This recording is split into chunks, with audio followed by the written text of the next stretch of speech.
challenge where she clean house and say, nobody better not run. That's right. That's going to come better not run. Look around, you be suicide.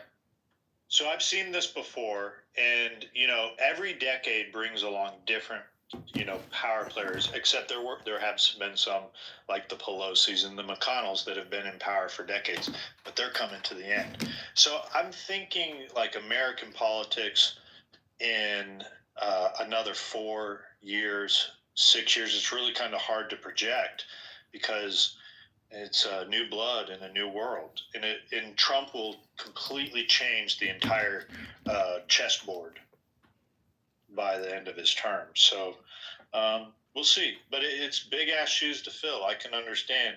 If Trump sets the bar as high as he is, if this continues at this pace and what he's doing, it'll be hard to ever, fill what this man's accomplished. Because, I like Greg Abbott when it comes to situation of border security, cool. But he's council formulations, him and also Stacey Abrams are both council formulations. So it's like, I don't trust you, I don't trust her. It's sort of like, strange bedfellows. Politics bring very strange bedfellows where you start realizing that, wait a minute, you're connected with him, and Mitch McConnell smuggling cocaine and shit, and with J.P. Morgan, and you start realizing, whoa. I do. Every name you named is someone that I would not vote for, between the DeSantis's and the Abbotts and stuff like that, because for the Republican Party to be as strong as it is, it's been changing over the last 15 years. Trump is just, he's just another main character in this story over the last 15 years of the changing of the Republican Party. We need to continue to change it over. We need new blood. I think people that will be names that you see in the next election cycle will be people like Josh Hawley. I could see people like Akash Patel. I think you're going to see new names come up, not necessarily some of the older names. And I don't think DeSantis ever has a chance. The man doesn't have a personality. Because DeSantis already showed his hand. He fucked up by playing the sideline, where Abbott has a better chance than DeSantis, because Abbott was smart by just saying, we're going to work with the president. We know the president want to go in, let him go in. DeSantis made his move. He got that money from Citadel CEO, not Steve Schwartzman. Ken Griffin. He got that Citadel hedge fund money, and he thought Citadel! and he failed. So, Jeb Bush will always try to pop his head in the Mitt Romneys of the world, which that's the old guard of, I guess you would say, the 2000s Republicans. But this situation right here, where more and more people are going to want some form of populism, situations of, I guess you would say, non-establishment candidates, where if the media likes you, a lot of people won't trust it, in my opinion. Where if the media all of a sudden likes you, where no hit pieces, you're just squeaky clean.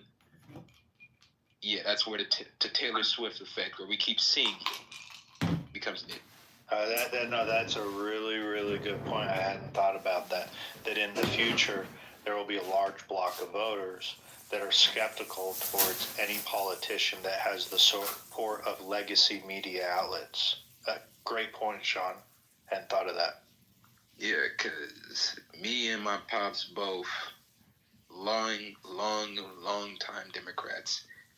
And he was done. When Biden opened up the borders, he went from a life, mind you, he voted for George McGovern in 72 over Nixon.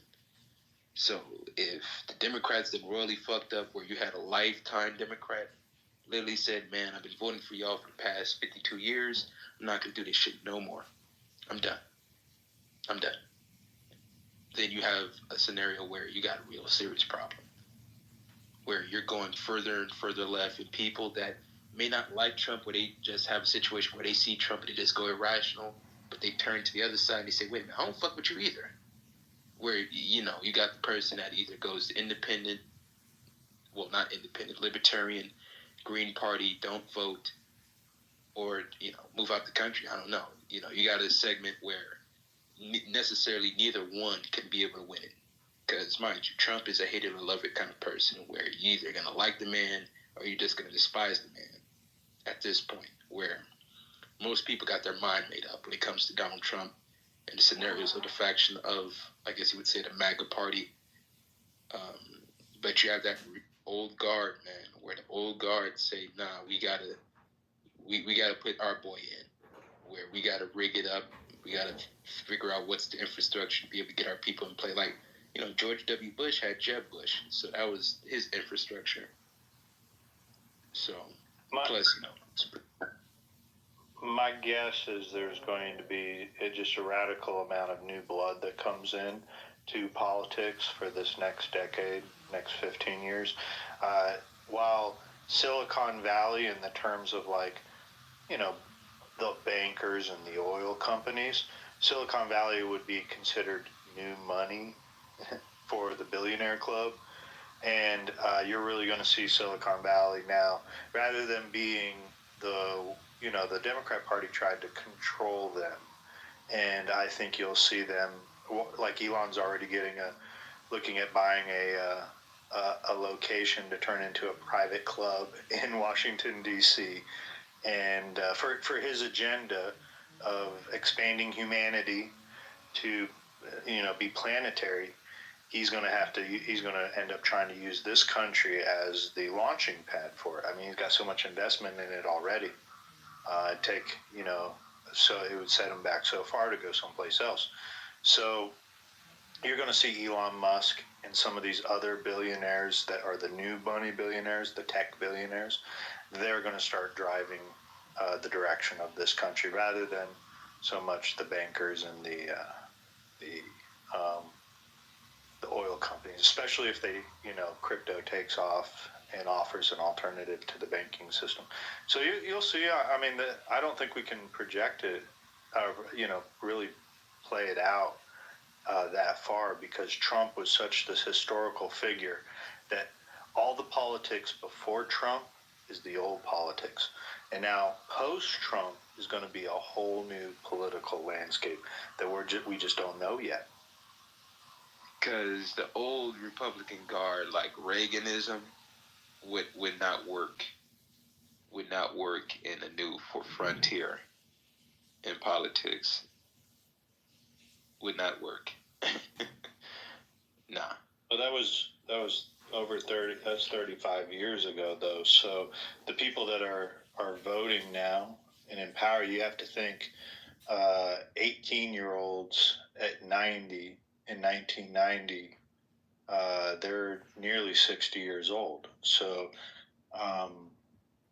people that came up, most, like, we're getting to a point, majority of the voting population, we weren't, voting. They weren't voting when Reagan was in power. So the old guard is already gone. And Trump's done. And it's just in the McConnells, he's kind of the last grasp of that old corporate Republican Party. So we'll see. I mean, they'll crop their heads back up, though. Yes. Yeah, no, it's not over. It'll be a never-ending situation. But I don't believe that. Don't put it past the left now. They are some excellent liars. I got to give it to them. One thing they are very good at. Oh yeah, they're spin kings.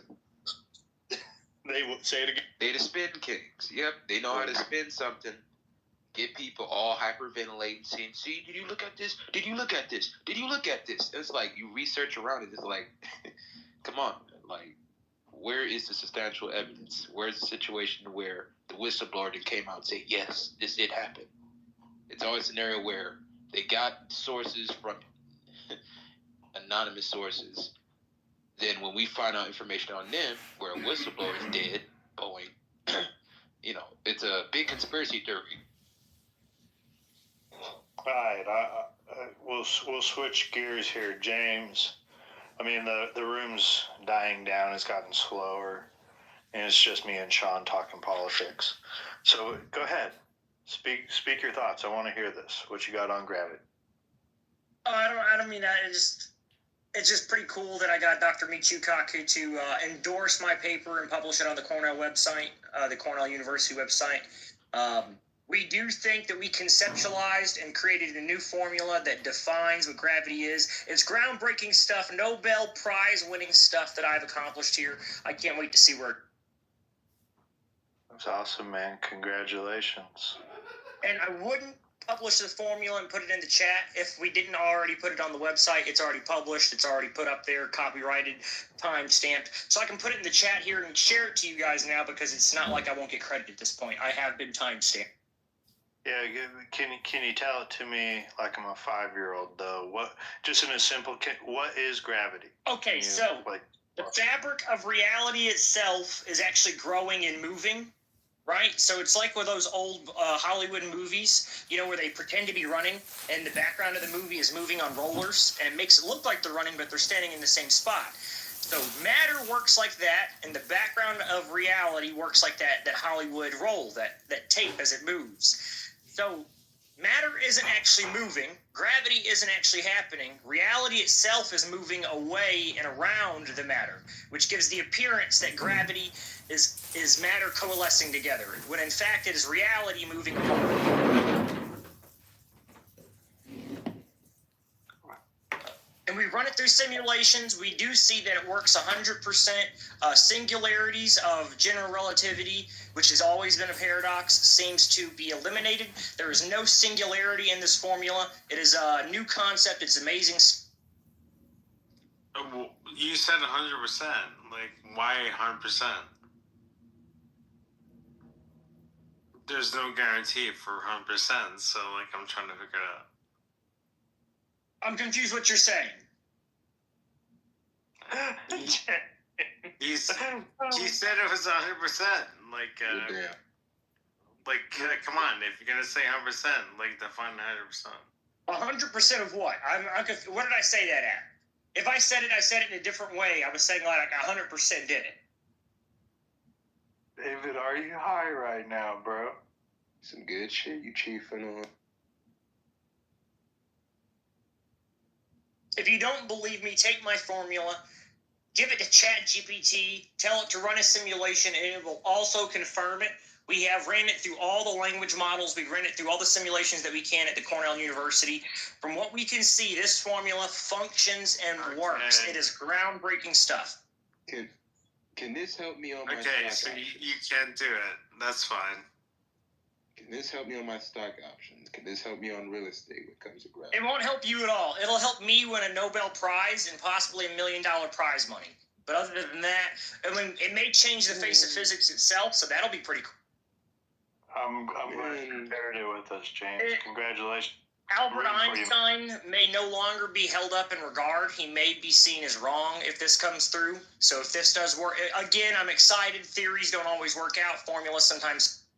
You gotta remember. You're killing me, Schneider. Yeah, but with all due respect, to Einstein. David, hold on, David. David, hold on. So go ahead. James, you gotta remember us, bro. When you're like the next Einstein, and we're all talking about James Snyder and how he proved gravity.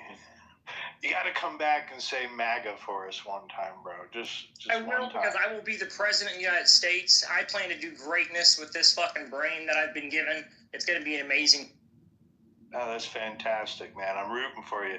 Look, new blood. Here we go. What I was saying, Sean.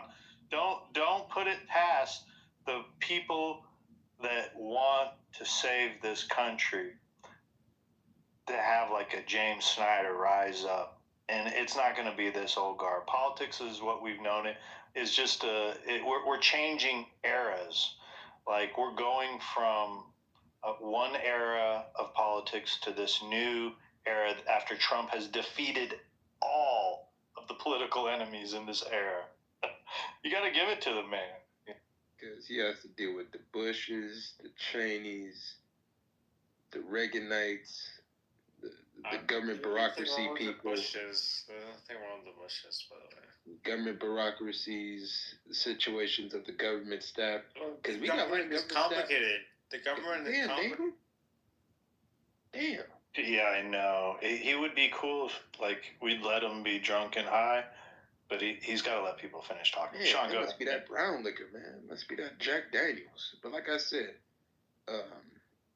we got a lot of bureaucracy people on this app, man. You know, white, black, Asian, they all sound the same. Where it sounds like NPR, where everything is demolition controlled, media controlled.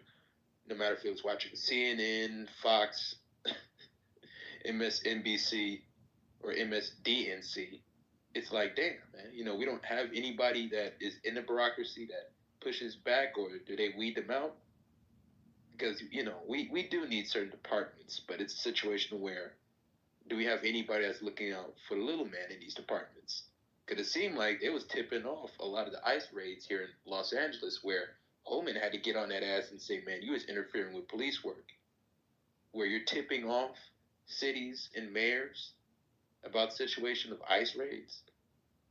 Like, you're aiding and literally assisting criminals that came across the border. Like, my city in Los Angeles has been dismantled and destroyed by illegal immigration, unchained illegal immigration.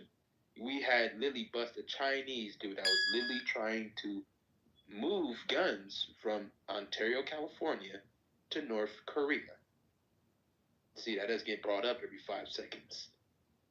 But I noticed a scenario where I'm looking at, we have a lot of splinters. And I hate to make it racial, but Joe, you got a lot of white people that love China. We got a lot of white people that love them some China, man. They look at Shin Yun, they go and do this and do that. They say, oh, the Chinese American got the blueprint of the white man, Rube. You know, they call y'all Rubes. I noticed they call y'all Rube hillbillies. And it's like, damn, where they're so globalist to a point where they're going to literally sabotage the United States from within. We got a lot of communist talk, where even my pop says a lot of this shit is communist talk. A lot of this shit is communist talk. Yeah. No, I don't disagree. That we definitely have a lot of white folk that are wanting to control. Yeah, they want to control us. So ultimately they want to have dominion over us, and they want to wash out our voting power and replace us. I mean, we weren't wrong about they literally said before Biden got elected, he literally said that he was willing, this is a strategy to replace white folk. So that was the whole point of what the left was trying to do.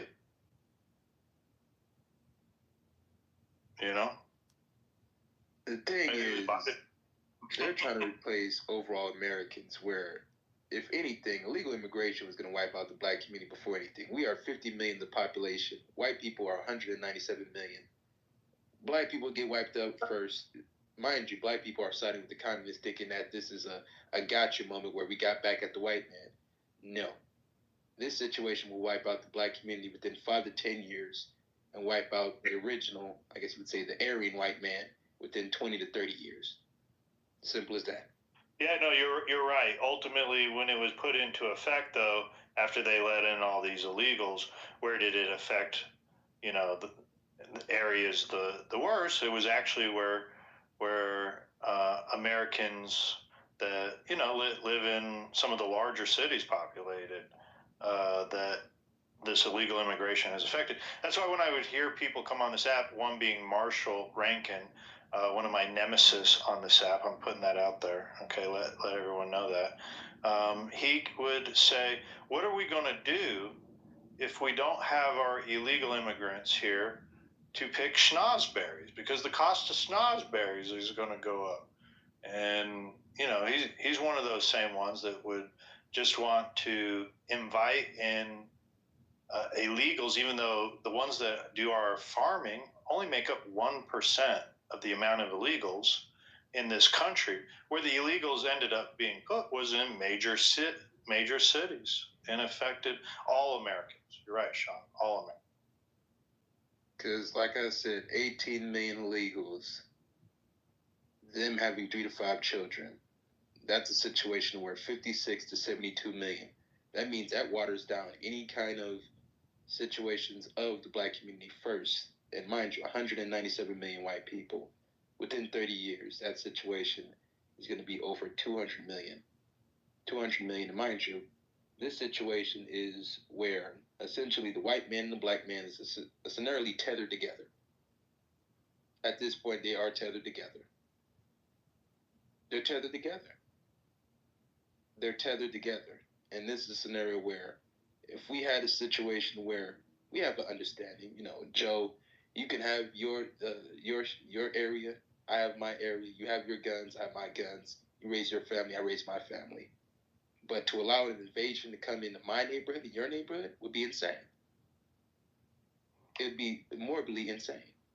Yeah, that's how America was actually meant to be. Is liberty isn't just this unfettered freedom like the libertarians try to convince everyone. Liberty is the right to govern ourselves in our own locations. We can be king of our private property.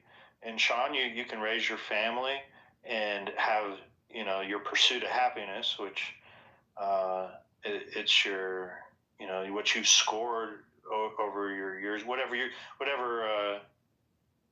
fancies you in the sense of the type of life you want to live and the type of legacy you want to leave. So that's how it's meant to be. Because it's a situation where I believe if anything, to keep it a situation where we're not as divided, we need to keep certain elements together. A man is a man, a woman is a woman. Our Second Amendment, a situation where we can have domestic manufacturing and warehousing, because NAFTA killed off a lot of jobs where the white man was affected, the black man was affected because warehousing was in inner cities, rural communities, and it was given away to China, given away to Mexico, Canada, all across the planet. Literally globalism, ushering out jobs and bringing an unchained legal immigration inside of these communities, where you got areas where Indiana, the Hoosier land, having a new influx of new demographics that a lot of people. We might have lost you there, but I got a question for you, Sean, if you're still.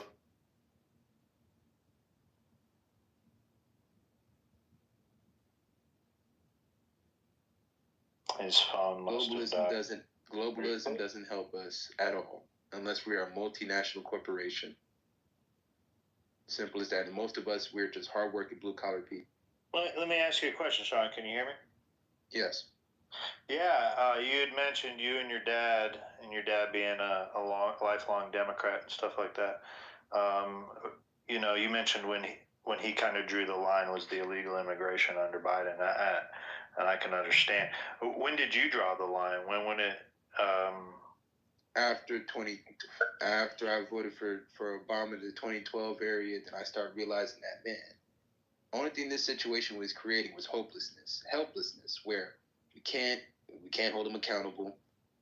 It's a situation where I just felt that no, because in 2016 I voted for Gary Johnson, so I'm not even gonna hold you. So I voted for Gary Johnson. I look at certain. You were seeking different options. But that message wasn't resonant. Turned out to be kind of. You could tell it was kind of a lie or an agenda, right, from the Democrats. Yes. Because I started seeing how everything is spinned around, where you start figuring out that, wait a minute, this didn't happen like that. They said it did. Where you realize that, damn, Flint, Michigan is still dilapidated. Then I started looking at all these blue cities. It's like, damn, all these blue cities can never get their fucking head out their ass. No matter if it was LA, New York, Atlanta, Chicago, Los Angeles, San Francisco, especially San Francisco. Then once I realized that the biggest bigot that I was going to come across was a gay liberal white man that think that he knows what black people are supposed to be thinking about. Then that's when I stopped taking liberals serious and stopped giving them the benefit of the So, yeah. That's a good point. Giving the liberal or the Democrat the benefit of the doubt. That probably is one of the largest things that has kept people voting Democrat, is just giving them the benefit of the doubt, right? Yeah, man. And they they usher out jobs, and they say that either you're lazy or you need to get a new skill, but you ushered out the jobs. You ushered out the manufacturing, the logistics, the warehousing, or underinvested in the tech sector where you say, well, you're just a rube, or I'm just a slow ass black boy. I would never get it. The rube redneck, he don't get it. Billy Bob Thornton, he don't get it. Uncle Jimbo, he don't get it. And just invest all their talent in international H-1B1 visas. And that's when I realized that, okay, I'm a lot populist. Where I can't talk to certain friends where they say, oh, you sound like a nationalist. Well, we're here in America, right? So in a way, we are populist. I like to use the term populist. So yeah, we are populist because we want things domestic. We want our jobs to be domestic. We want a situation where we have national security. We want to have a scenario where we can actually have things built and made here in America. And that's when I start talking to these white yuppies in San Francisco, and I start realizing that, man, y'all some commie pinko bastards at this point. And that's when I start separating myself. That's why I really start separating myself, because these people, they take out the opportunity and say that you're not smart enough, catch on, or to keep up. Well, you took the opportunities out, man.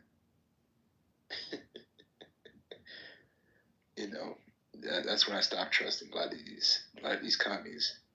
I started realizing that certain conservatives I have an alignment with when it comes to at least economic policy.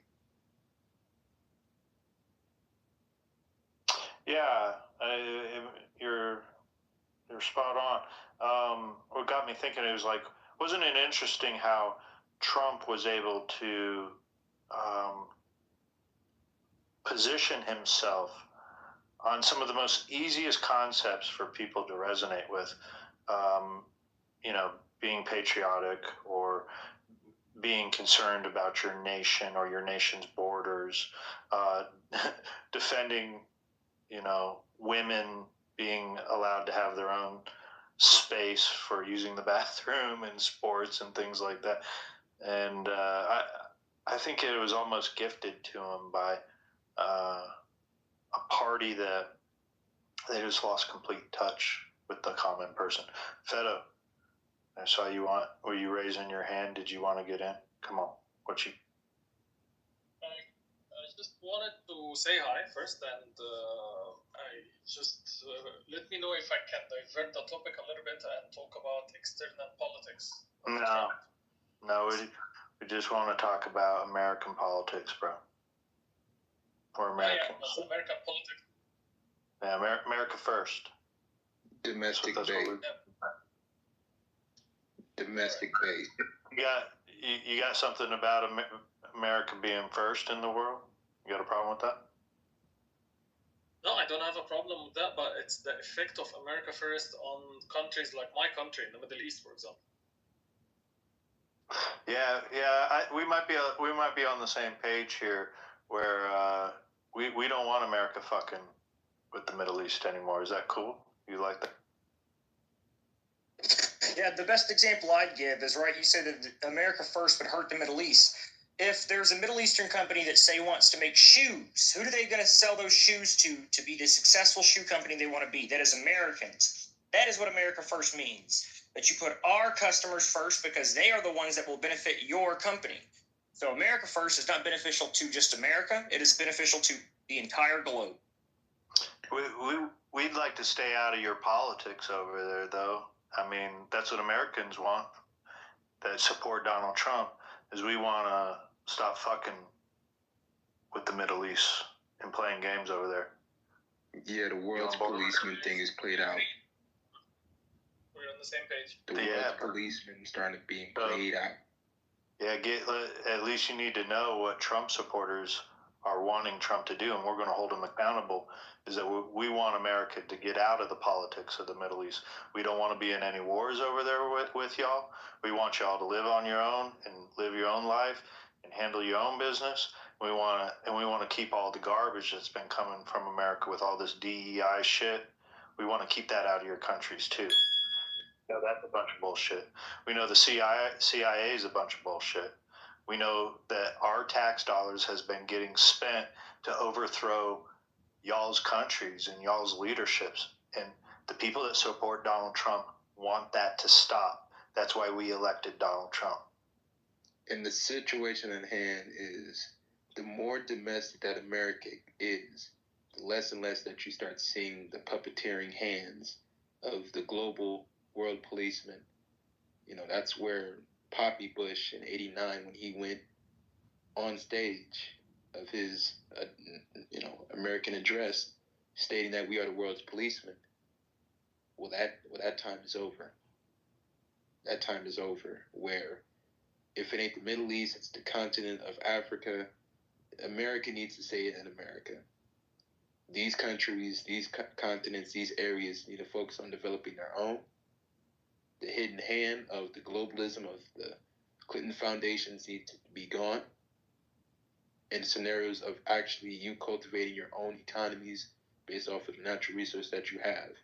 But you notice that a lot of these globalists, Federal, they have a scenario where they want to be in your business, create coups, situation of fear-mongering, twisting up media spins, and getting involved in your business.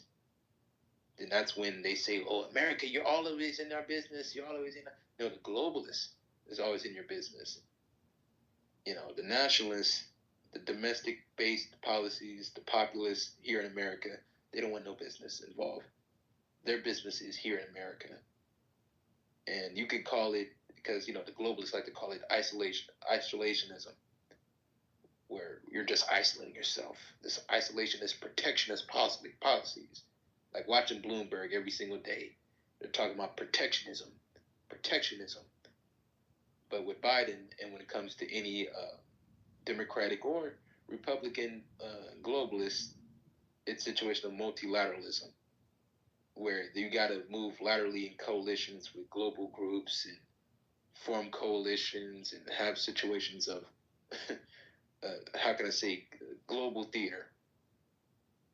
And, that doesn't help anybody but the multinational corporation. You like that, Feta? You can jam with Donald Trump. You like that?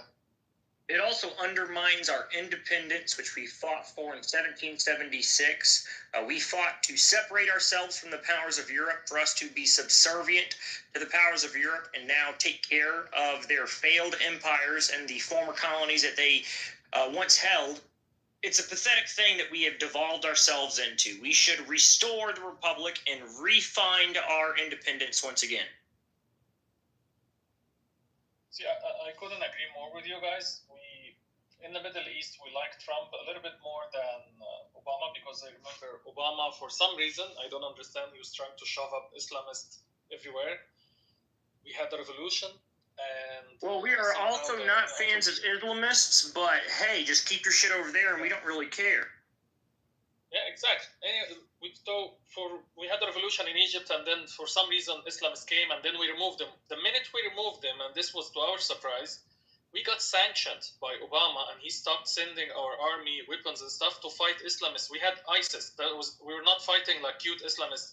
It was pure ISIS, and they were sanctioning us for fighting ISIS. What are you talking about?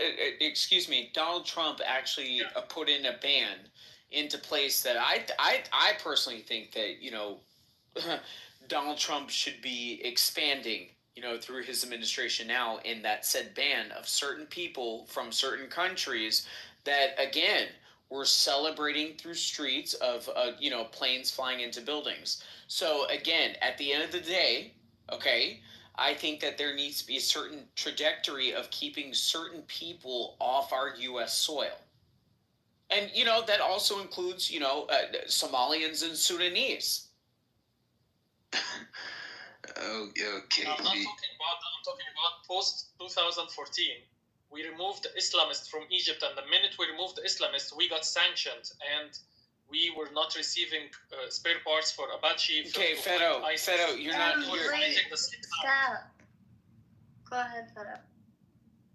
Yeah, so what I'm telling you, we hate Islamists as much as you do. Islamists killed more of us more than they've killed of any other one. And this is the thing, that we hate them, we're trying to fight them, but for some reason Obama was supporting a vision that we would hand over the entire area to a Muslim Brotherhood or like a pro-Turkey regime that will just rule over the place. So we're in the same side. We want Middle Eastern to remain in the Middle East. The only thing I'm asking you is to hear our voice. I understand that you guys don't want illegal immigrants, everything, but what's happening right now specifically with Egypt is the exact thing. So Trump goes now, and then he says Egypt should take, I don't know, like 1 million people from Gaza. And this is something that can destroy us. If US is not able, like they don't like to have immigrants, it's the same for us. We don't want to have 1 million people that we don't know. Half of them are terrorists. Half of them are trained and armed to the teeth. And then they enter our country, which is so poor. Just for you to put things into perspective, the average salary in Egypt is around $120 per month. All right? So it's a very poor country. And to dump like 1 million foreigner there, while we have completely open border with Sudan and Libya. So this is what I'm telling you. We're supporting you guys. I get your vision, but hear our voice. This thing about forcing countries to take refugees is not going to work. Yeah, no. Yeah, So let me hold on, and I'll go to you, Jamal. So let me offer some history here about, because maybe some people aren't aware. Yes, during the Muslim Spring, which was funded, and now we're finding out was funded and completely orchestrated by America, and America overthrew Mubarak in Egypt, and it was to offer the power to the Muslim Brotherhood in Egypt. Am I wrong, Fedo? That's what you're talking about. Yes, correct. Go ahead, yes. Yeah, so this did happen, and with Trump coming in, what Fedo is saying is now they don't want to take in we don't want to take the Palestinians in either, bro. So, because they were talking about trying to send those people over here to us, and we're like, oh, hell no, we don't want that shit here either. So I get you. Yeah, you know, we're on the same page. So, Let Brother Jamal speak. Like, what countries? Yeah, let's let Jamal jump in here. Can we let our brother Jamal speak? Yeah. And thanks, guys. I appreciate it. So, the concept of what Trump is really talking about, I don't think it really has much to do with Muslim or any of that. It doesn't. What he's doing is he's saying we watch the land strip, and it's a small land strip. It's probably it's not even the size of the island of New York. I don't think it's even that big. Is it big as Manhattan? I don't think it's even as big as Manhattan. Or if it is, it's not that much bigger than the island itself of New York. So it's a strip of land that people are fighting over and have been fighting over for decades. And so what Trump is approaching it is he's approaching it outside the box and saying, look, this doesn't make any sense to keep returning this land back to the Palestinians, and the Palestinians are butt-ass naked and broke. Damn sure. They can't do anything with the property, and it takes money to develop the shit. So what he's saying is America's going to go over there and we'll acquire it. Well, who are you going to acquire from? Well, there's nobody to directly buy the shit from. But since we're going to invest the money and develop this shit, which I don't know if this is the right way to do it or the wrong way to do it, but his mindset is we're going to put some money into this shit. We'll build it up, put some factories, some hotels, some work, develop homes and housing, and make it a place that's habitable. Right now, it's not habitable. If we gave you back the land, it's just rubble. It's all torn the fuck up, and somebody's got to come in with some money. So this is the way he's looking at it, just a common sense way of looking at shit. And that's all it is, and that can be twisted many ways. That can be twisted into imperialism or any words you want to put on it, us taking the property, but somebody's got to develop the shit to make it where it's habitable. And so then what he's saying is, he's saying, while we're building this shit, which is going to take about 15 years to get this shit up and beautiful and running again, where you can come back to it. Hey, Jamal. They got to live somewhere. And this is just common sense shit. That's all it is. I'll land right there. Hold on. There's a little bit more. There's a little bit more than just that common sense. And I've been saying this in rooms. You guys need to read between some simple lines.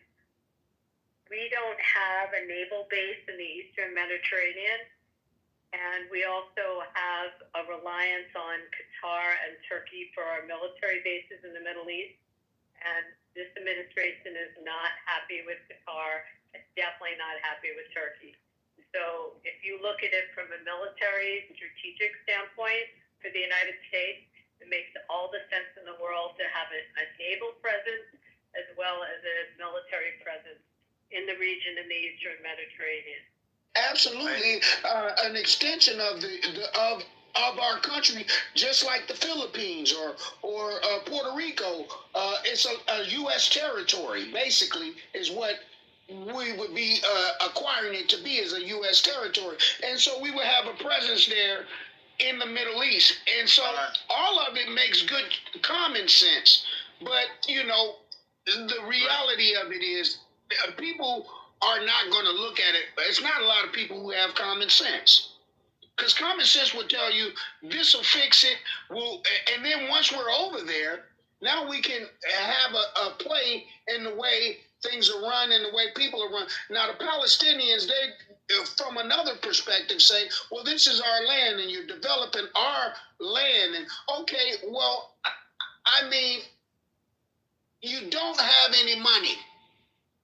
So now, as far as the investment, there should be some reparation or investment based on the fact that it was your land that we're developing to begin with. So there should be something that's given. This is very weird, Joe. Like, hold on 1 second. This is very weird. Right, and this, I just want to point out the point that I was trying to make earlier as far as a deployment of Black America inserting themselves into this issue. Like, it's very fucking weird. Yeah, it is. Like, it's very weird.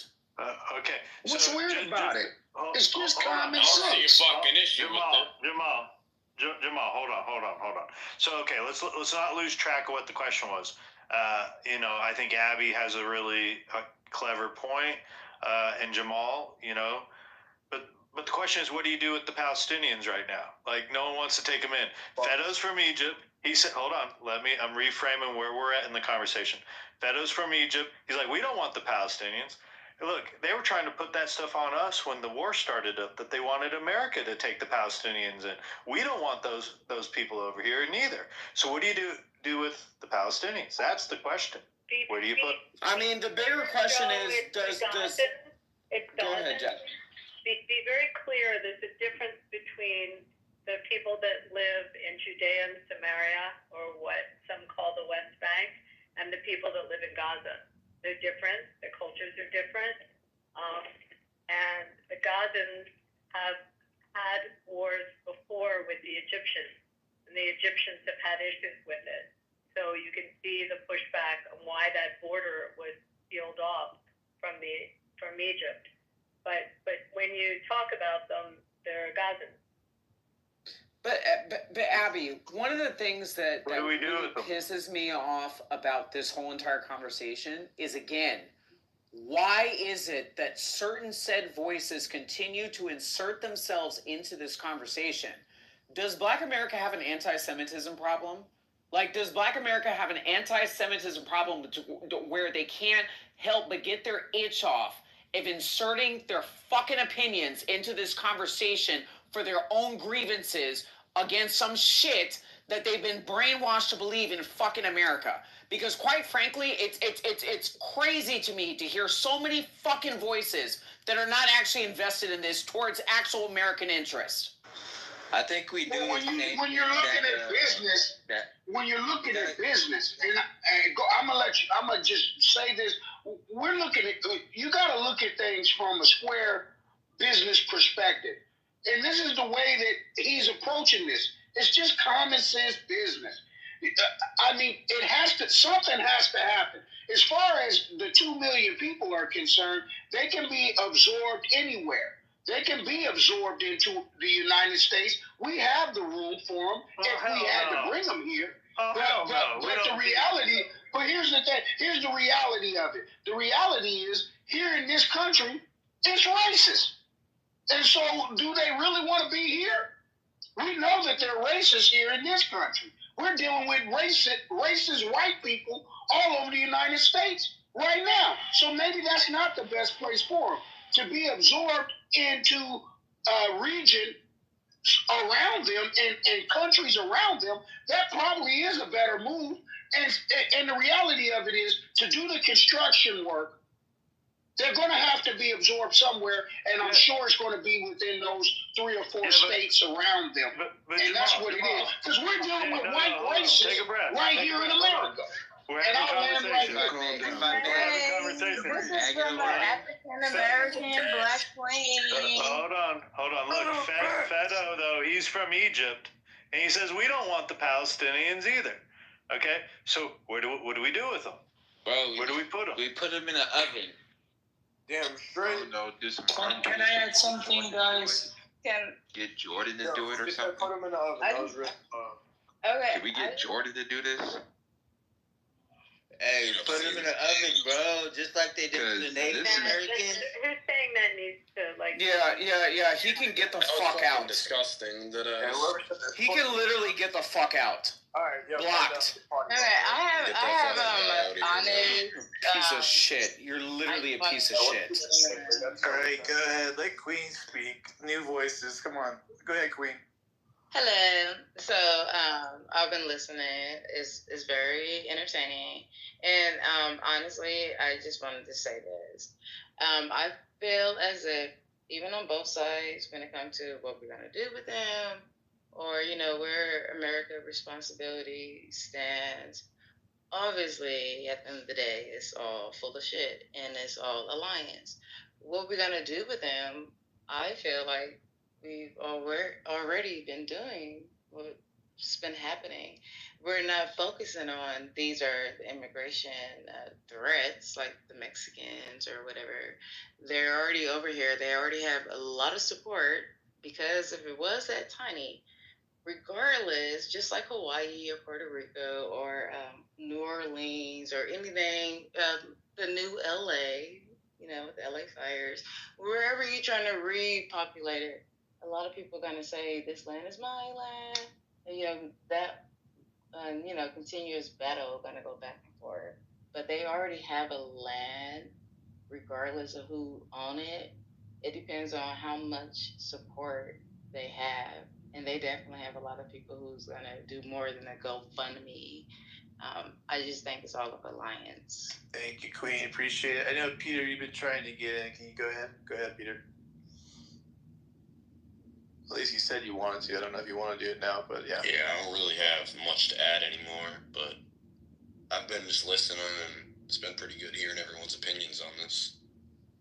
So why don't you, historically, somebody pull this up and talk about displaced people over history, cultures or countries, or this is not a country, this is, and in terms of the depth or the history of these people under that type, the far goes back to Arafat. But the question is, where did the people who lived in Dresden go after the war? And, there have been areas that have been destroyed by war, and where do those people go till their area gets rebuilt? And where did the people from Hiroshima go? It's not the first time there's a displaced community from war that the world has to deal with. Well, I'll just say what my opinion is on the matter. I don't mind where they go, except coming here to America. I want a moratorium on immigration. I think we need to stop it at least for 5 to 10 years and encourage domestic growth, or domestic population growth. I'm quite happy with all y'all as my neighbors here in this country. I don't have any, negative thoughts about any of y'all here that are talking with me. That, Ann's, the Matts, Adams, Jamal's, Sean's, Abby's. Really happy y'all are my neighbors. I just don't want them to be my neighbor. That's all right, right? I want to say, I want a moratorium on legal immigration too. I like all of us. We don't need to add people from the rest of the world. That's just how I feel. Nothing about that. Because I feel like it's going to help our ability to gain wealth better if we don't have more people here. That's ultimately what it is. I think it'll all make us richer. I mean, are you saying that we shouldn't have people, even if they're like Europeans or Italians? Correct. Yeah, I don't want Europeans to come here neither. Hell no. Good. I want let me tell you what, out of all the people that I don't want the most coming to the country are white Europeans. Those people are leftist, radical commies. They want to. I gotta chime in real quick. All right, so me myself right now, my occupation, I've had many in my 50 years, but right now I'm an over-the-road truck driver, and so I have actually, and 10-4, and I've traversed coast to coast on this United States land. And the reality is, and this is real true reality, we have physical land that is uninhabited. And I'm talking about states worth of land. I'm talking big areas, swaths of land, either in Mexico, New Mexico, we have it in Wyoming, we have it in South Dakota, North Dakota. We have land, I'm talking about in the middle of the country, just open. So we do have places to absorb. 2 million wouldn't be shit. We could build a whole nother city and it wouldn't affect any of you at all. And you could do manufacturing, distribution. It's nothing. We have the land mass to absorb 2 million people like it wasn't shit. It wouldn't affect anybody. And so when you say you don't want them as your neighbors, they would be as much your neighbor as a guy from South Dakota is your neighbor. Or North Dakota, or Utah. Would you be cool with the 2 million and Sharia law in that area? Like, are you cool with that? I mean, Sharia law affects me as much as Catholic law does. Really? It just doesn't affect me. It doesn't affect me. Okay, the thing about immigration, if I can ask a question, is like, okay, without it being like a racist thing, if we're so patriotic and let's take care of our neighbors, and I feel like those are the ones who are here already. Let's just say we put a deadline to it. Can we, before we open up any more support, or regardless of where they came from, if we have all this open land, regardless of where it's at, if it's like that, fuck bringing in new people. Can we take care of these people who literally have nowhere to go? I'm into that. And so I want to call out Joe to take care. How many black men and women is he helping a daily? And how many Mexican men and women is he helping on a daily basis? Because those are your neighbors as well, Joe. Right? Like we have, as Americans, we're all American, and so we can all reach out a little more. We can all say, hey, how's everyone doing in this country? Maybe some people aren't feeling great at the moment, but we can. 85% of my state is federal land, except that there's no water. So good idea, except you try to go develop some of this land and get water rights and It's not so simple. And you also have to vet these people. And you have a government that's a terrorist organization. So how do you vet? Just like we dealt with what came in from Venezuela. How do you know who's coming in? How do you know their propensities or their background? Because you don't have a government that's giving you a criminal file on them. You know nothing about them. How about the funny thing about it is we took in 1 million or so Ukrainians. They're here in the United States right now. We should have done blending in. We should have But they're white, just whites blending in with other whites because we live in a. You didn't hear what I said. We have an Interpol relationship. We have a relationship with Ukraine that we know. They're Caucasian. We need to stop talking about what I said. You're not hearing me. We have a relationship with that country. The only relationship you have with them is they're Caucasian. Do you understand what vetting is? Do you get they're what Caucasian. That's it. There's no vetting. I get it. We gotta do one mic. One mic. It's why we have the problem with Venezuela, because we couldn't get intel on who was coming in from Venezuela. We knew who was coming in from the Ukraine because we have a diplomatic relationship, and we were able to get that intelligence and that information. We cannot get that information. That's straight up bullshit. You don't know who those white people were. They were just white. The only thing different is they were Caucasian. No, that's not the only reason. She has a point. You know what I think? Didn't it? You stop spending so much money on Ukraine and start fucking helping out homeless people in our own country. And we need the Catholics, the Christians, to step up and start helping our brothers. I wanted to speak on the Venezuelan behalf, because if I had to do Girl, all them this Venezuela. no, only because we gotta do one mic. We can't hear.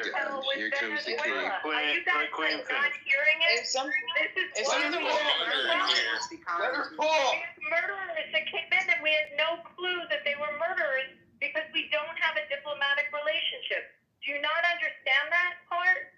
so that's why we have to send them back. You can't vet them at the border. You can't absorb people coming in. If they're coming in legally, you need to know and have a relationship with the country they're coming from in order to know the criminal history. Now tell me how you're going to have that with a designated terrorist organization. Tell me how you're going to do that with Hamas. Guys, I just would like to add Honestly, I'm just so glad they brought President Trump back. It could have been somebody else, but somebody needed to clean these streets up because it don't make no damn sense. How many Venezuelan people running around New York?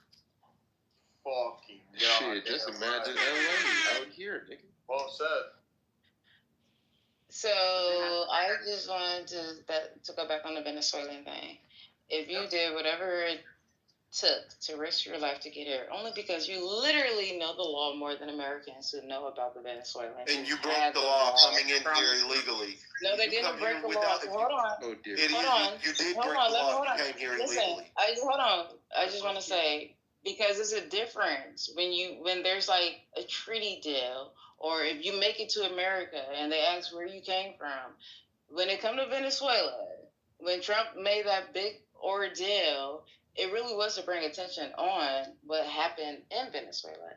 And so when they came over here, they were promised, and Google it if I'm lying, when it came to they breaking into the houses, it was actually a mandated that whoever signed it, but it was a law where you couldn't take them to jail. So if there was an abandoned property, nobody's living there because they looking at it like you can actually, instead of living on the streets, go ahead, we can add Astoria. That was a law. You couldn't call the cops on them and say, hey, there's somebody living here in this abandoned property, because that law that was given to them, they came over here. None of them broke the law. They came over here under the law. They broke the law coming into the country. And the sanctuary states chose not to uphold the federal law by taking them into custody. Thank you. Them being here is illegal. You're putting the A shit in Mexican context. who has no type of boundaries when they get over here, or somebody, or like even with Ukraine, that's why it's like you can't really speak on the people who made it on that airplane. Oh, dear God. But when it came to anybody who made it over, if it's in the law, you can why don't only. you cite the law? Why don't you cite it? Oh my God. We should let them fucking rot over there. Yeah. We need There to was get no these law saying convicts and that killing criminals people. out of the country. Love your neighbor as yourself, but we still should treat people with the same thing. Joe, we're doomed. Joe, I we're know. doomed. I know. We're fucking doomed. I know. You just have to sit back and laugh, Sean. That's all. Doomed. Need to get rid of all It's these like convicts. it's not a hard concept. Like I like everyone that's here in America. That's here. We were, we're natives. We were all born here. We grew up here together. I like y'all. I just don't want more people to come in here. This is our special place, right? This is our Get what you're country. saying. We This don't is the need to let in all these other fucks into our I just have country. one more Come thing on. to say for everybody. I just have one more. Why don't you look at what the law is? Because I what just the have- law, no, hold on. What our law says is that you come here legally as long as you can show that you are not a burden on the U.S. economy. I That's agree. what the law says. Damn sure. So if you want to come into the United States legally, you get a sponsor. A sponsor then will sign an affidavit and a document that they will sponsor you, and you will not burden the economy of the U.S. You will have enough resources that you can sustain yourself in the United States without the United States having to be burdened. That's our law coming in legally. Okay, I just want to come on both. Hold on, sweetie. That's been our Because law. if you was the one talking about Oh my God, I give up. That's been our law. So for those who come in legally that are sponsored or can show that they economically will not burden our country, more power to them. We have a lot of people that come in with unique skills that we don't have Americans that have those specific skills, and they should be able to come in if they can meet our legal standards. But we have legal standards. We have laws specifically about immigrating or getting a green card or being able to work in the United States. As long as our laws are followed, then you should support them. But what you're talking about... I want a moratorium. Look. No, but I want All right, a so moratorium. Hold on. Abby's giving to me here. I think I understand both sides of the party because I really have to speak it to whoever. I don't know if it was Abby, but that's what really made me want to Yeah. I'll pass it right over to you. Let me just respond to Abby. Abby, I just want a moratorium on it. Like, can't we just pause the immigration for a little bit till we get our house in? I have the answer. Hold on, Abby. I have a solution. Abby don't Till have we get our house in order. That's it. Guys, we have like 20 million illegals. Okay. All right, I have a solution. I have a solution. Hold on, Queen. Hold on. I have a solution. And I just think. Wait on your solution and let me respond to it. Joe. All right, Abby, this really goes back to everything you're saying. Listen to how much. Hold on.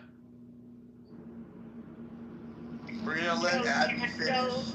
Answer you. We have like where I live, we have performers that work. I'll give you an example, like for Cirque du Soleil. We have several shows here, and we have performers that are here on green cards because they have unique skills and they're acrobatic and they're performers. We have a lot of people that come in under that visa program because they have those unique skills. We actually don't have Americans that can do those. So we bring in, a lot of them are gymnastics, from a lot of the Eastern Europeans come in. So I would argue with you, when you have a unique skill and you can show that it is unique and it's needed in the country, then you should be allowed. So it's not a full moratorium. Okay, thank you. Hey, listen, me and Abby are talking for a second. Just hold. It's not an argument. Shut up. No, I want. Me and Abby are just let us cook for like 2 minutes. We'll pass it right over to y'all. Okay. Look, Abby. Here's the issue that I have is this birthright citizenship. And Trump's already put up an executive order that will probably be overturned. But the whole idea is those, circus workers that bring some skill that many Americans don't have, they're going to have children here and raise a family. And the moment they have a child here, now we got to let them in. Oh, and all their family members from whatever country they are from too. So before you know it, you have the whole family here, not just the circus workers that came to perform that job. Point I'm making here is our immigration system is broken, and we let one in, but it's like a leak where the water it starts bringing more and more and more into our country. And until we have our house in order, until we have our immigration policy sound, because yes, I get your point. I've heard this argument. Obviously, I know where you're coming from. But you got to admit that our immigration system is broken. Everyone's admitting it. So why would we want to continue to allow it while it's broken? Because there's a rule of law, and I would argue that I would respect the law that exists right now. And if you can meet those standards, and the standards are very specific, then I think we should be open to those that aren't a burden on our economy or have a unique skill. I don't disagree with that law, but I think people have to meet those standards, and those standards have been laxed. So I don't disagree with you that it's broken. I think it's really broken, and I think it should be tightened up, really tightened up. But there are situations, whether you're someone teaching at a university or you have those unique skills that we need for whatever purpose that they're coming in. And again, the other point I was making, they have to be vetted. We had so many people on our terrorist watch list that walked over the border, and that has to be tightly vetted. And so I'm not disagreeing with you, Joe. I just think you can't 100% lock it up. There's got to be some leeway within the boundaries of the law, as long as the law is being enforced. I passed the mic. I gave Abby the last word. Go ahead, man. Okay. Oh my God, because I'm listening. This is the thing. Queen, keep being by fast, and I have to let you guys talk But listen, I have a solution. Oh my God! Even so, when it comes to like what Abby was saying, like they have to be vetted. Even with Joe, I guess. When it comes to both of you guys, let's stop immigration. The ones who are here, even if they snuck over or whatever, kick them out if they have somewhere else to go or whatever. They're complaining. My solution, what I wanted to say. When it comes to the law, this is actually the Constitution. This goes back to, like she said, the ones who are being vetted, the ones who are experienced, the ones who been here already. Guess what? Can we just start with what we promised the ones who are already here, who have not committed any crime? Hold on, it's not a promise, it's the law. I'm going off what Abby's saying, and I'm going off what Joe's saying. Let's focus on the ones who are already here, who never snuck in, who actually are kind of educated, never been to jail, the laws that are promised to them. We don't need We're already here. The solution is the same way whenever the war happened, Hold on. So listen, when that war happened, I'm talking about the ones who's already here. How'd they get here? The war happened, How'd they get here? How'd they get here? Illegally. Hold on. Was it? But I don't know. Okay, so when it comes to that question, how do they get here? So the same way when they say go back to where you came from. So when it came to how do we get here, that can be divisive as far as were we here? Because some of us were Indian, some of us came with you. Some of us, we did not volunteer. But however, you guys, they've been here. We've been here. A lot of people have been here, and they did not voluntarily. Some people have no place to go back to. So when it comes to who's already here, so when it comes to hold on, so the fact that Venezuelans get to come over, Venezuelans get the same treaty. Queen, if you and me go to another country and we overstay our visa, they're gonna arrest. They have the right to arrest us based on their legal procedure, based on their laws that they have in their country. So if we go to Russia or we go to China or we go to India, we can't stay longer than our visa application. They're gonna arrest us because they have a right to arrest us. That's in the law. Every country has. I'm just saying, as far as like, say you don't want to go nowhere. So when you can't go nowhere, we're just talking about we just can't go to the liquor store. Do you or have we a can't go to passport? McDonald's. I don't think you have a Well, passport. I'm just saying.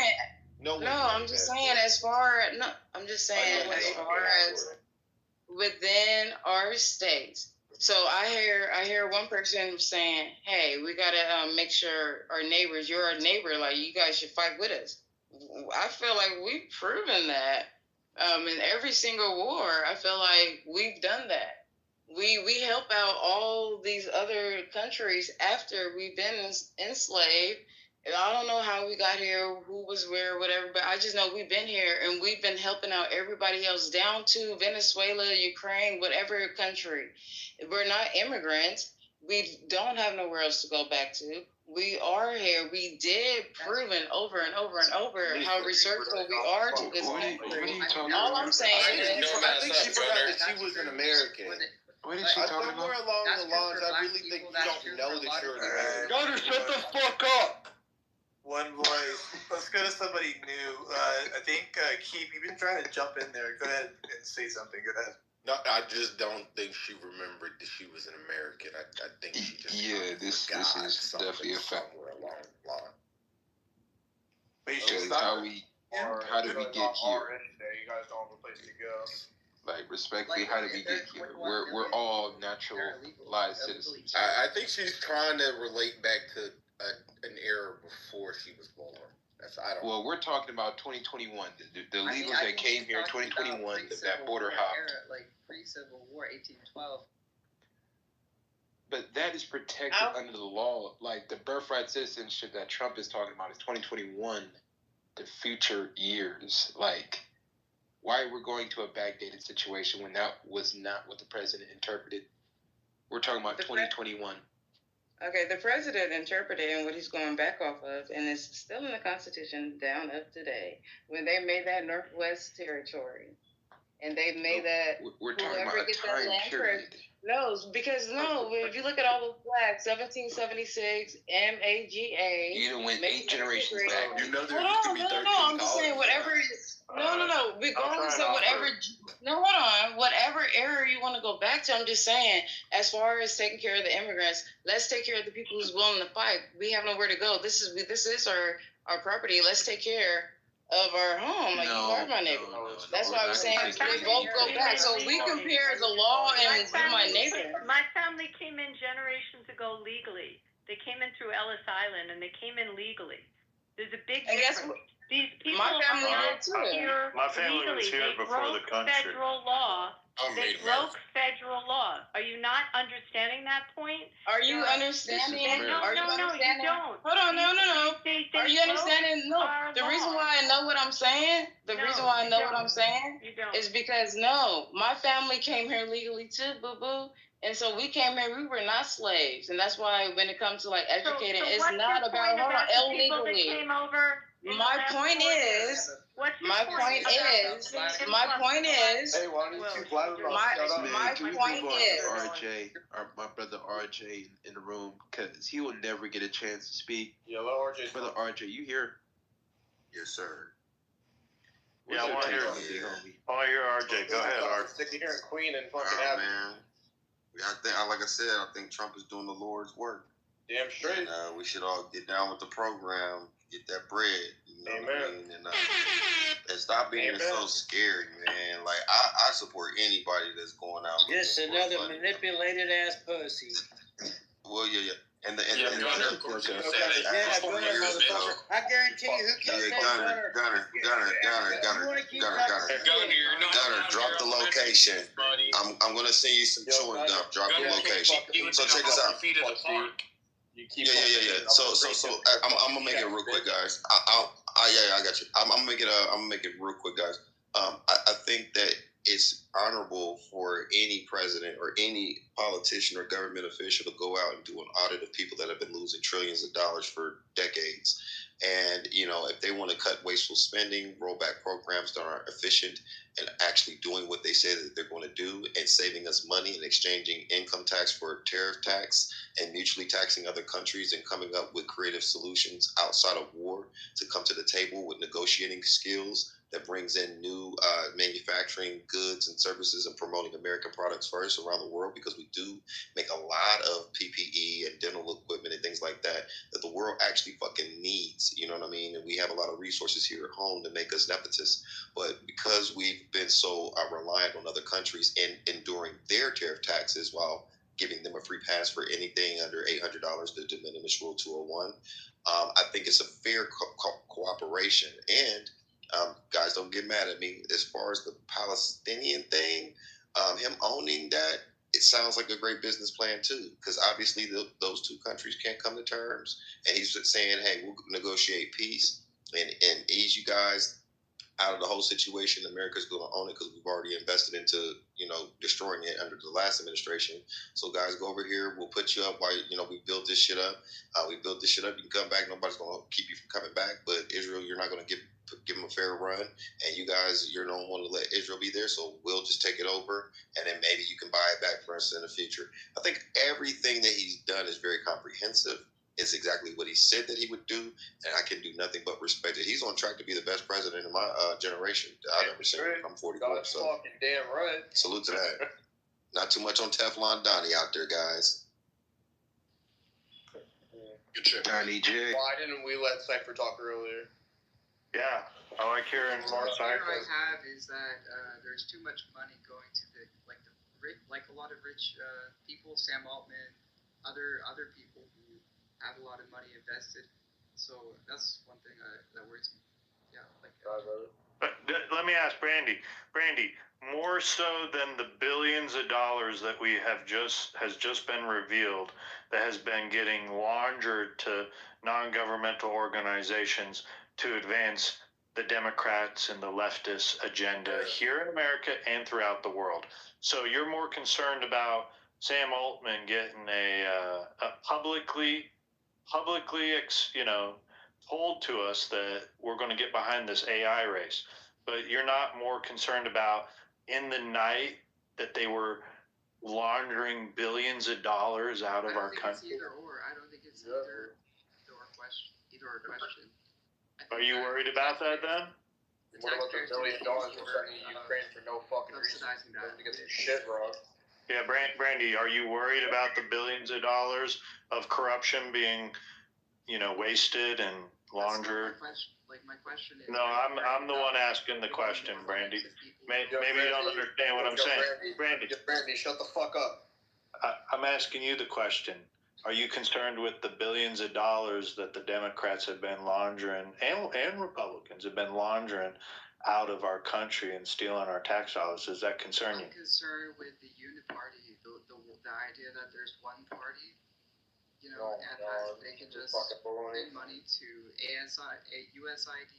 USAID, which was exposed by WikiLeaks for counter disinformation and trying to advance the CIA's agenda across overseas, trying to manipulate the foreign governments through USAID and these other democratic institutions. We call them democratic, but they're really not, right? Yes, I'm concerned about these things that have been happening. Are you really concerned?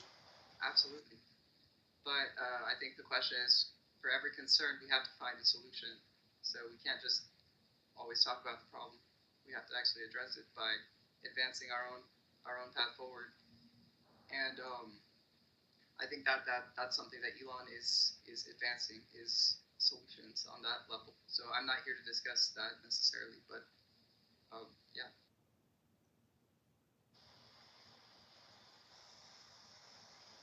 Honestly, they were trying to restrict your freedom of speech. They've been trying to do it for a long time. You ought to be glad they brought President Trump back. Damn straight. Hallelujah. Okay. So listen, I really do. It's not a solution. I'm just speaking off of some anger that I feel. So whoever was speaking about like the non-government organizations, which is like anybody can go down to the city clerk office and fill out the application, and bam, you got a backpack drive. And then for somebody who really actually care, right? When I actually did my research, and they said no, the government will not is not regulated. Federal government is not regulating it. And so when I also did my research, that's what's so confusing, and that's why it may seem like I'm on both sides, but when it comes to like, oh, I got an idea or a solution, it seemed very like biased or whatever. It's more concern. Queen, do you get federal money? Queen, Yeah. do you get federal money? I'm sorry, what was that? Do you get federal money? Because that's what, when I say non-government organizations, these are organizations that are getting federal money given to them to advance their agenda. Their agenda to, so, lack of better terms, to have dominion over all of us. They want to control us. Like he said, control our speech. So that, that's what has been going on. Do you have they been paying you? Because they've been paying off Americans. No, not at all. If anything, I believe in karma and God outside of everything. My main concern is I know about it, and I'm like, oh, a lot of this stuff seem like a scam. And this is an honest question, as far as when it comes to somebody who supported. How do you support what's really going on? It's like, yeah, go do that, fight for your rights, and do your law thing. But then it's like, okay, you're not doing that, because like that shit is taking off. Anybody can go down there, and I'm not per se at all. I do know a lot of situations where I'm seeing flyers, and then when I learn about it, when it comes to like senior citizens and a lot of people who can't get support, if I was to get money from the government to help out, it will be for like the elderly citizens. But as far as like, I'm not in that field right now. But Trump I'm not just saying him, but there's a lot of things out there that's available where you can obviously scam the system. And if somebody who's saying this is the way to do it, scam the system and just know the law, you can get away with anything. How do you know what side is right? Because it's in the law. Idiot. It's in the law and it's transparent. If it's legal, you can do it. Yeah, that's why we look at the Black's Law Dictionary. Morality at the end of the day, because that's why I love Trump. Just because you're like a capitalist doesn't mean you're a good human. I can barely hear your mic. Barely hear you. Oh, sorry. Like I was saying, it all comes down to your moral standing at the end of the day, because you could be a capitalist and still be an immoral human being, or you can be a I think the moral argument is like obsolete. We live in a capitalist society. America has not been the most moral of anything, but when it comes to this administration and what they're doing, I believe it's morally correct to be transparent and have open source accountability and auditing mechanisms with bilateral influence. So you have the contrarians to Elon Musk's Doge on his subcommittee looking at open source auditing and effectively and efficiently restructuring government to run like a well-oiled engine. Governments usually don't run for efficiency and effectiveness for their constituents, or not constituents, but for their people. What they're trying to do is lead the world as a demonstration how to remodel governments to where it actually does what it says it's going to do, and not having to outspend and overspend and have wasteful spending and bureaucracy going on, back end deals, money laundering, all kinds of nefarious activities are now having oversight by government efficiency and open source money. Like, I mean, you could track this stuff, and it's telling you this is how to play the rules. Let's take a step back here. If I like to finish just really quickly. What you say. I like to finish. Keith, you'll come after. I want to hear the last part. The last portion of that is also the fact that he's even telling you how to play the game.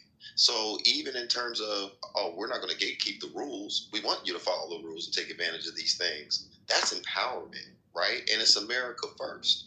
Like, my business model with my companies are American products first, right? I have no shame in that, right? So if we're true Americans, I can do nothing but celebrate a guy that's a real politician. This man is qualified as fuck, because we saw what his last administration did, and we worked in the shithole that we were the last 4 or 5 years.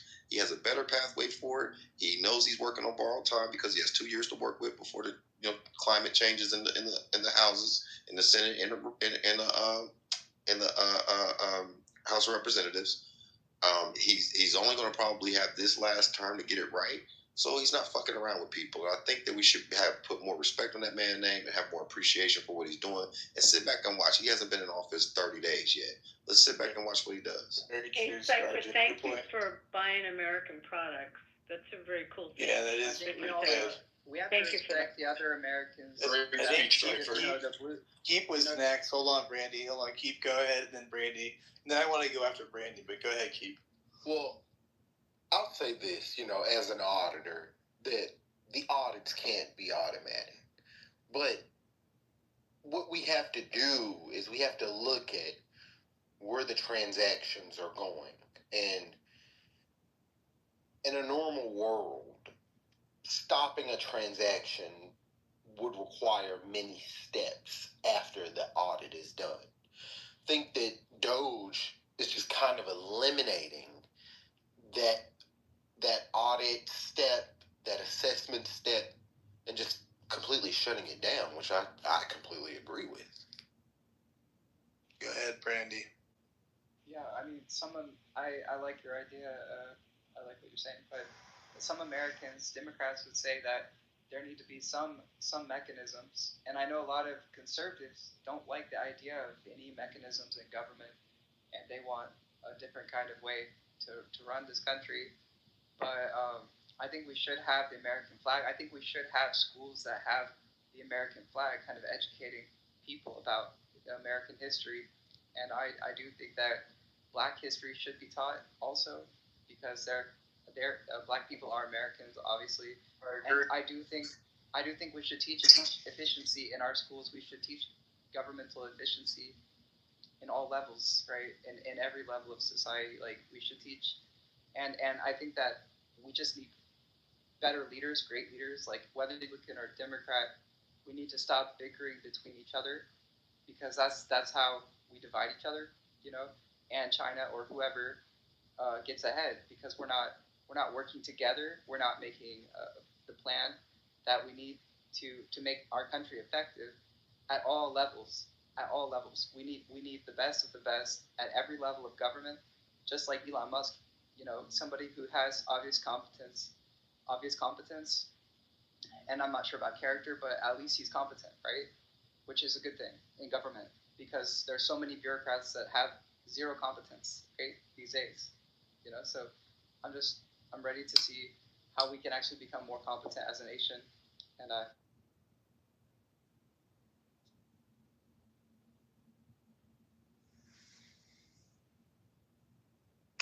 I mean, I'm just looking here at one of these items that were found, that being the Associated Press, the AP. Does anybody think they should be getting $52 million? I mean, that's the AP. Aren't they supposed to be, like, pretty much neutral, not any kind of, one side or, any kind of propaganda arm for anybody? I mean, why is the government paying $52 million to the AP? I mean, it turns out they are a propaganda arm, as it says that they're being paid for disinformation services for the federal government. So these are called PSYOP operations, propaganda campaigns that our own government has been waging on its own population for, as we know, since the Vietnam era and after, ever since. I hear what you're saying, but there's one party that's been covering this up, though. It wasn't the Republican Party, right? Absolutely, it was. Because you see the likes of Mitch McConnell. You see, ever since Watergate and the '60s scandals and so forth, Republicans have been in bed with the same military-industrial. I get the military part, maybe, but just focus quite a bit on this, Brandy. I mean, the only reason why we know this is because Republicans did this, right? To be fair, Republicans, Elon Musk. Look, Brandy, I think what Matt's saying here is the bureaucracy that was built in America over the last 10, 15 years largely comes from the Obama administration. I think Obama attempted to streamline, what he saw as government. That he thought it could be, instead of just hampered, we could actually streamline government. And this is what Democrats. So we could say Obama was just a good guy who did what they wanted him to do. Even though he targeted Republican entities with the IRS, but he's a good guy, right? I mean, he also raised the morale of our nation. He didn't raise the morale of our nation. He actually does a lot of. Obama was one of the worst presidents of all time. Horrible, and probably caused the race issues that we have. A lot of issues. No, I mean, he could be a purple man. It's irrelevant. Oh my God! Play the race card. You fucking. Nothing. No, I think. So going after conservative organizations with the IRS, you think that's okay? You think I think every organization should be audited. I think whether you're Democrat or Republican. Okay, but so you're okay with what Obama did? That he targeted conservative or. I don't know. You're okay with that? Are you, Brandy? Just yes or no? Yes or no question. Were you cool with that? You think the guy's infallible? Man, she's talking like a politician. It's talking like a politician. Respectfully, it's not giving a direct. Brandy, I think from what she's saying is that under the Obama administration, a lot of businesses, probably dealt with a lot of constraints and a lot of regulations that his administration. Oh no. Let me tell you who Obama benefited when he was in office. Now here's the funny thing. He extended the unemployment for like fucking 4 years, because I remember I had a job and I got laid off, and the unemployment extensions just kept coming. Now, like if you were unemployed and you were an underachiever, like that's probably like the only thing that he did and shit. Yeah, I mean, because I got comfortable. So other than that, he was just fucking well spoken. Listen, I was a guy that voted Democrat for 20 fucking years before I learned anything about politics. Now I know that currently, the key word currently, Democrats are like full of shit. So salute to the fucking room. What's up with y'all? You know what I mean? I'm gonna let y'all go with it. Let me add this brother right here. And the Democrats are the original racists. Now, can I say they're the original racist, and they don't give a fuck about black people at all. Can I say this real quick, briefly?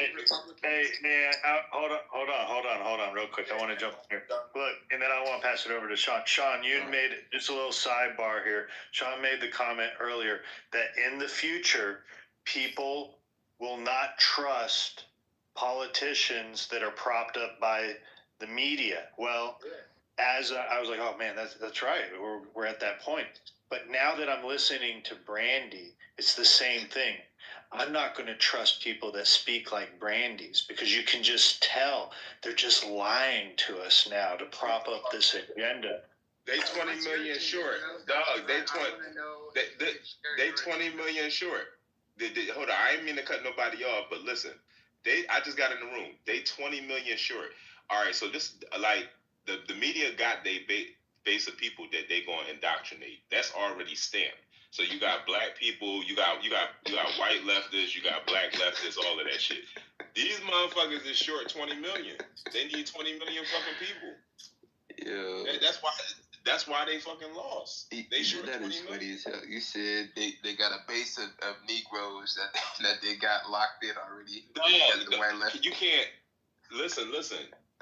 black people vote Democrat, and that's sad. all they fucking listen. And I remember how I used to vote. Like when I ain't know nothing about politics, I literally went in the booth and just like was pulling by name, like just like name recognition. And if I didn't know the person's name, I picked the better name. Like if somebody had a weird name, I just picked like Richard over a weird name. Like this is how like people.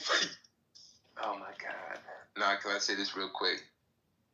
When it comes to this unscrupulous activities of the Obama administration, this motherfucker funded Boko Haram and literally used U.S. aid money under the Buhari administration in Nigeria, where Doge then confirmed that the Obama-Biden administration literally used U.S. aid to sponsor ISIS, Boko Haram, Al-Qaeda, and the Taliban, and more terrorist groups with taxpayer money, $1 billion annually.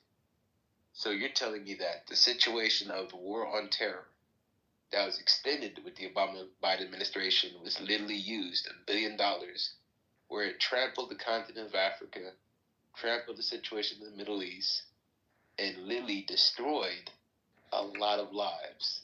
$1 billion annually. This is why I say if the media likes this guy, I don't like the guy. Instantaneously, media say, "Oh, obey," or "You better like this motherfucker," or "You got your grandmama, your baby." That's why I appreciate my pops. At age 77, he was a Vietnam veteran of the Tet Offensive and the Cambodian Offensive as well.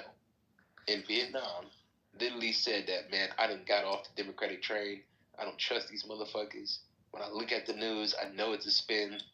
I'm more than anything, he just smoking his weed and just biding his time and raising his grandkids and his kids, because he knows that the Democratic Party will probably, he said to me, they'll probably never win federally. They'll probably never win federally.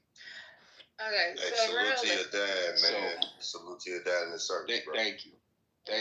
And this is a dude that's been voting for Democrats since 50 years. He voted for George McGovern when he got obliterated by Nixon in 72. So I don't think they can win. I don't think they can win moving forward. No.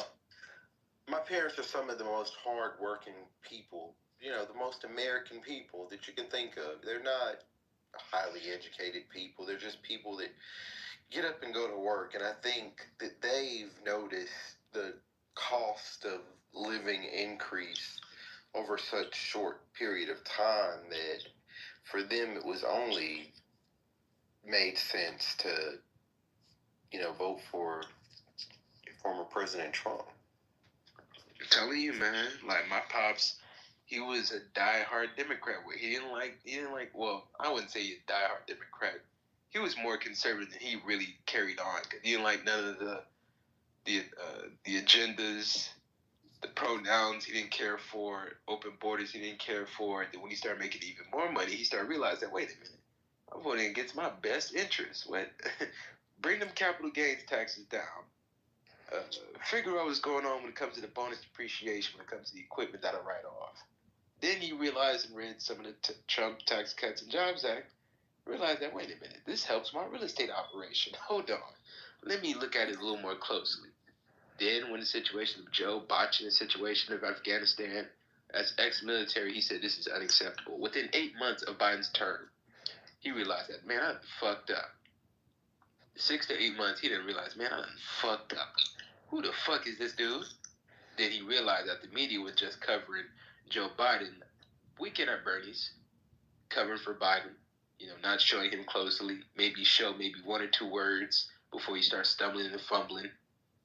Then realize that, wait a minute, this is a damn scam. Yeah, I think Biden really just really let a lot of people down.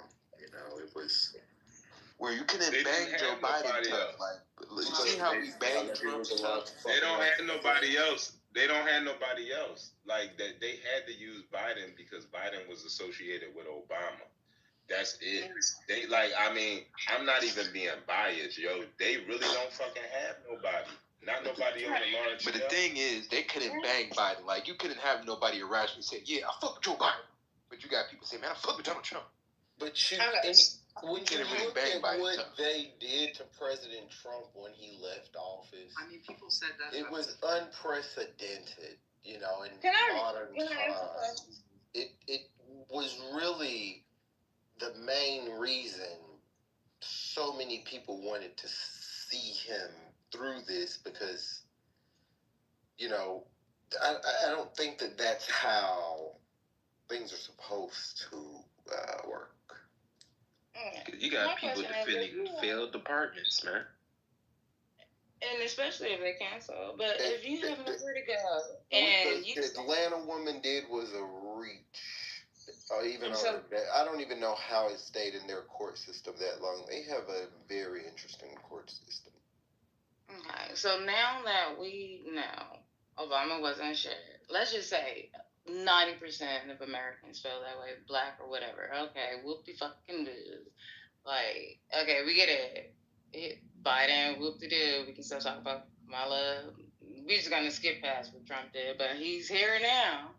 And we're saying, hey, buddy, we're on your team. How can we really prove with a legit resume and, a legit credit score, how can we really prove, even being in the room with politics, even being in the room, now how can we be like, we're on your side, we understand, he got the manual, and we're trying to follow it. And it's not even selfishly for me, us, or whoever, but how can we switch that, without it being like, I know you voted for Obama back in 2008. It's about to be 20 years from now. Like, can we get over that? Well, we can't get over the fact that $1 billion was given to the Taliban. We can't just drive over that. No, we can't. But what we did that's funding terrorism. What we did do was action. Right now, who the fuck? I will be hella offended. You still talking about the X?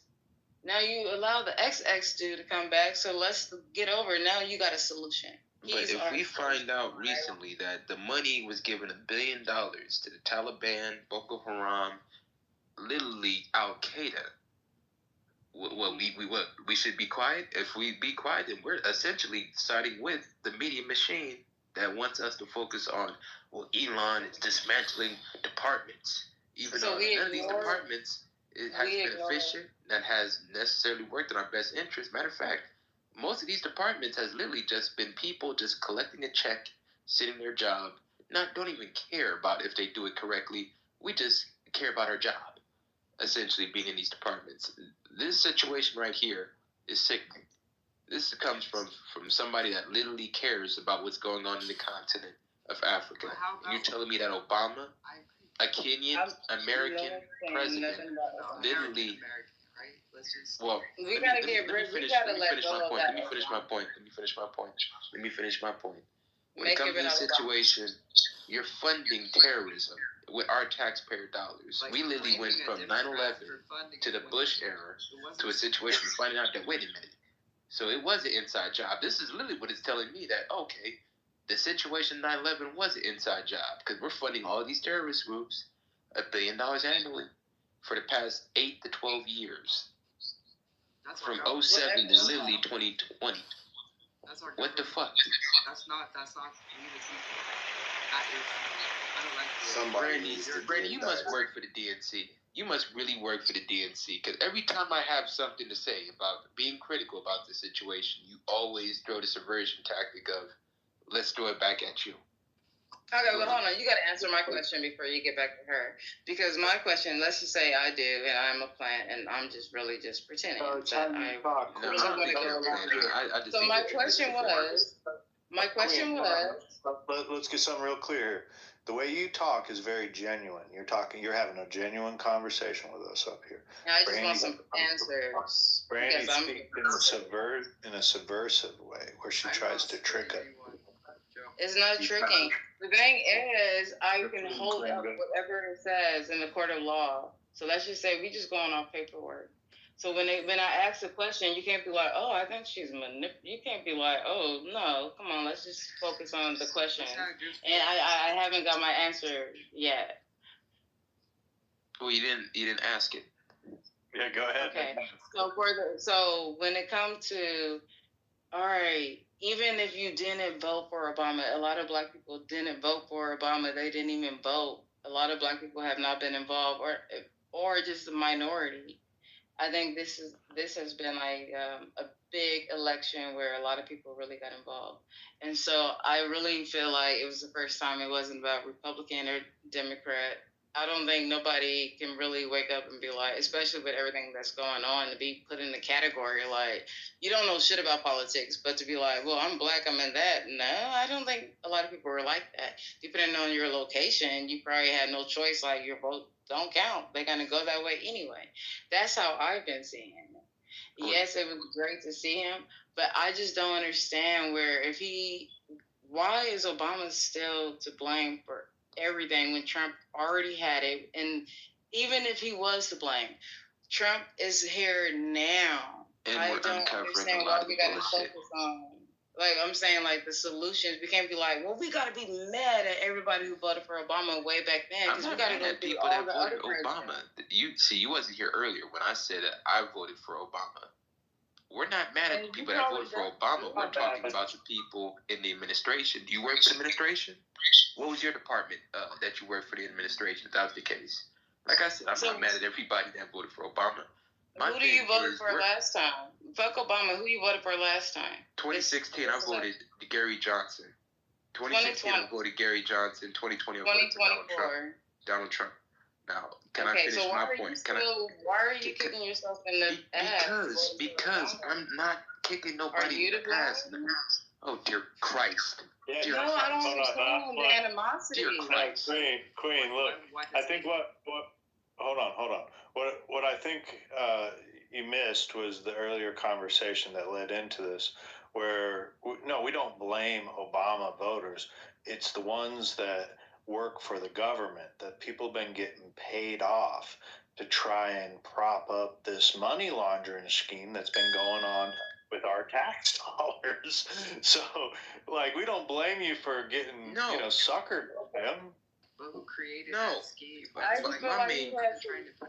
Let me move this one forward. Let me just move this one forward. So, like I said, I'm more angry at the situation of both the Biden, because I'm going to call it O'Biden, both Obama and O'Biden terms, because literally looking at from I don't know if anybody looking at Sean Ryan, but he has a very good interview recently where he interviewed an ex-Democrat that literally said that Jill Biden literally was the president, and the situation of this was Obama's third term that we literally came off of, where you had situations of John Kerry, people like John Kirby, John Kirby, John Kerry. Moving forward, what is your plan? What's your solution? So my solution is to get involved in the oil field. See, I'm doing the freight brokering situation. I got tax deeds involved. If I had to give everybody a solution, get your business credit, get your LLC, your C corporation, and actually build up your personal credit so you can get those trucks, you can get those land lots, you can actually start building. And if you want to build domestically, you can do it here in the United States. My plan is situation for everybody to get involved. Can I finish? Dear Christ, can I finish? I just want people to be more business-minded, because it seems like we have a lot of people that will be lost in the sidelines, where this administration is the most transparent, where every single person that has a scenario where they're involved in real estate, trucking, the oil field, mineral rights, they're going to win the most. People that's in manufacturing, they're going to win the most. People that's in logistics, we can finally have a scenario where we're going to unleash oil drilling. 625 million acres of oil. There is no solution because it's already here, is what you're saying. So but there's I'm saying not like there's no progress, but as far as like, okay. And I think that's my whole point. And I'm not trying to like even be a smart ass, but basically you're saying, finally, we are here. Because I'm not hearing that response as, it's not one of those type of wins where it's like, haha, we showed y'all, like, look, we got it. It's still more like, can you believe that bitch would have got that fucking office? Or can you believe what Obama did? I'm not hearing what he's doing right now. And when it comes to Chattanooga, Tennessee, property that's owned out there by my family, they're kind of lightweight going through it. And they hella mad that they voted. And I'm like, yo, this moving forward, that's all we can do. There's no time to be like, oh, y'all voted for him. Hey, it's like, oh, well, he didn't tell us that this was like, and it's not even to be. It's embarrassing if you voted for Kamala, and it's embarrassing if you voted for Trump, depending on what it is. I don't think you can go into a courtroom or any type of like government run where it says on paper what's right. Feelings ain't got shit to do with it. When it comes to, look, I'll do anything to keep my sister alive, and it means me giving her a kidney. Certain things, but now my medical, certain things, that's what I have to deal with. I can't blame it on anybody. When I kept hearing you saying Obama, like, we've been got over him like hella long ago. Okay, can I finish my point now? Like I said, my solution for everybody is to read the executive orders for yourself. Use whatever AI tool that you use. But please read the executive orders and figure out how can I align myself where I can benefit from this administration. Like, I used to do YouTube, and I was literally laughing at the people that voted for Joe Biden but didn't know none of the policies that he was actually going to do, where I was looking at electric vehicle stocks that were $1, shot up to $55. Yeah, it went back down to $1 to damn near to zero. But I had to make sure that I was going to benefit in the Biden years, because it seemed like the Biden years was like overwhelming, where you had housing prices that were $185,000.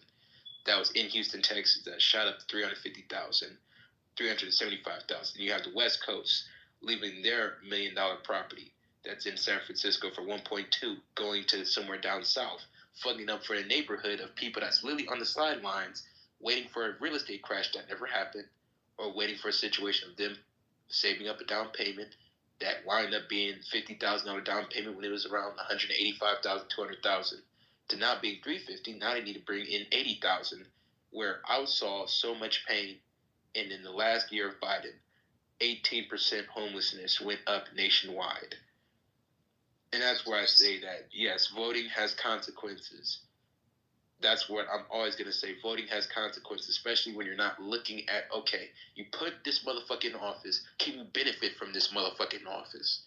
That's my main thing that I say to any and everybody, no matter if you're a Democrat or you're a Republican. Can you benefit from the situation? Can you interpret what executive order, what policy positions, what Congress is doing, both local, state, federal? Can I finish? I'm trying to give an actionable solution.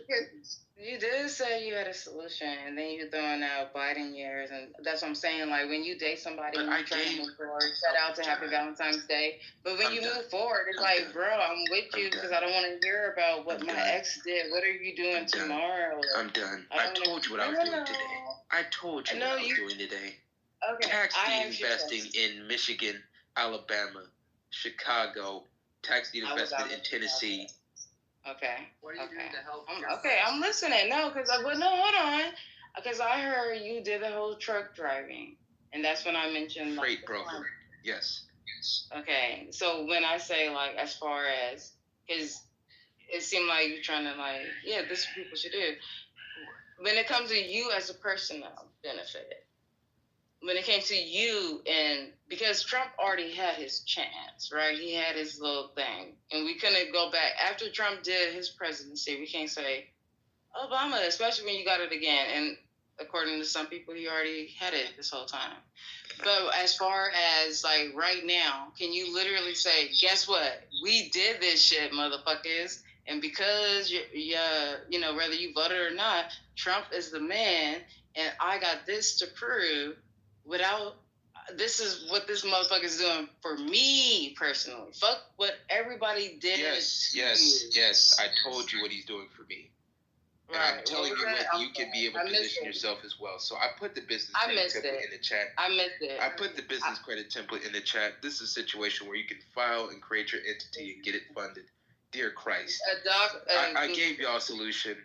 For the people that understand what I'm talking about, thank you for understanding what the hell I'm talking about. But no, I understand. Dear God, I don't talk like this when I drunk a whole fifth of Jack Daniels. Dear God. I know. Stress that man out. Damn. No, he don't gotta be stressed out. He gotta be able to hold his own. I did hold my own. I'm trying to make sure that nobody don't get cut the fuck out, and people can still learn. And I'm trying to learn. I'm trying to understand where you're coming from. And so I did just see a Google document template. Hey, pass that shit around like a Philly blunt. In my Eddie Griffin voice, pass that bitch around like a Philly blunt. It should come with a business card because I can pass out some. I'm just saying, if you're going to promote it, let's promote it because I need solutions, and that's the whole reason why we're here. He gave you the solution. Look, the solution is inside you. Google template. What skills do you bring to better your life? Y'all seen the Super Bowl? No. 99% of us came like that. It's a skill and it's legal and you can't kill us. And as far as moving forward, hold on. When I say my resume, smoke some weed. When it comes to my resume, Super Bowl? Go ahead, say it again. When it comes to resume, give me some damn weed. No, okay, listen. I'm only going off of like everything. I'm not gonna put any names, but it was like two people. One started with an A. It sounded like she was a white woman, and one started off with a white boy. It started with a J. Now this little African dude, I don't know who he is. He just, but as far as I listened to the conversation, it was like solution, and it was like, okay, if this is what we're settling for, adapting, we don't have to show our cards, but we do have to educate. And even if we're on the same team, I thought it was fucking dope. Where it was like, hey, board this shit up, Squid Games, let's get our shit together. Whatever happened, it happened. When you get into a new situation, especially coming from an XX, you gotta come through. So whatever promise you came, don't tell me nothing about what my last nigga done did. Moving forward, this one's gonna do. Right now, so listen, I honestly, regardless, independently, I just focus on my little four walls. But when it comes to what we're doing, moving shit forward as a nation, I didn't vote for Trump. But only thing I can do, I'm not complaining, I'm adapting. So when I'm hearing like, oh shit, that's actually fucking dope. Like, Trump is entertaining, but the best entertainment is fucking knowledge. And when you can put that shit together, shout out to my Hamilton. You feel me? I'm not gonna waste my shot. Let's go. So can I ask you a question, Queen? Hell yeah. Yeah. Do you think that maybe you can communicate your sentiments in a way that's more palatable with less urban language? Sure. So when it comes to anything, when it comes to like solutions, I love to hear them. It's like you guys are like the calculator. Yeah, but I mean, like, do you understand like using? Do you understand that person? I just want to make sure we're on the same page. I gave a solution. I gave y'all the keys to all success. And I totally feel like the solution is to communicate your sentiment, which you definitely communicated in a way that's awesome. But do you feel like, America could benefit from people regurgitating the same sentiment without such a toxic urban language? Okay. Now does that make sense?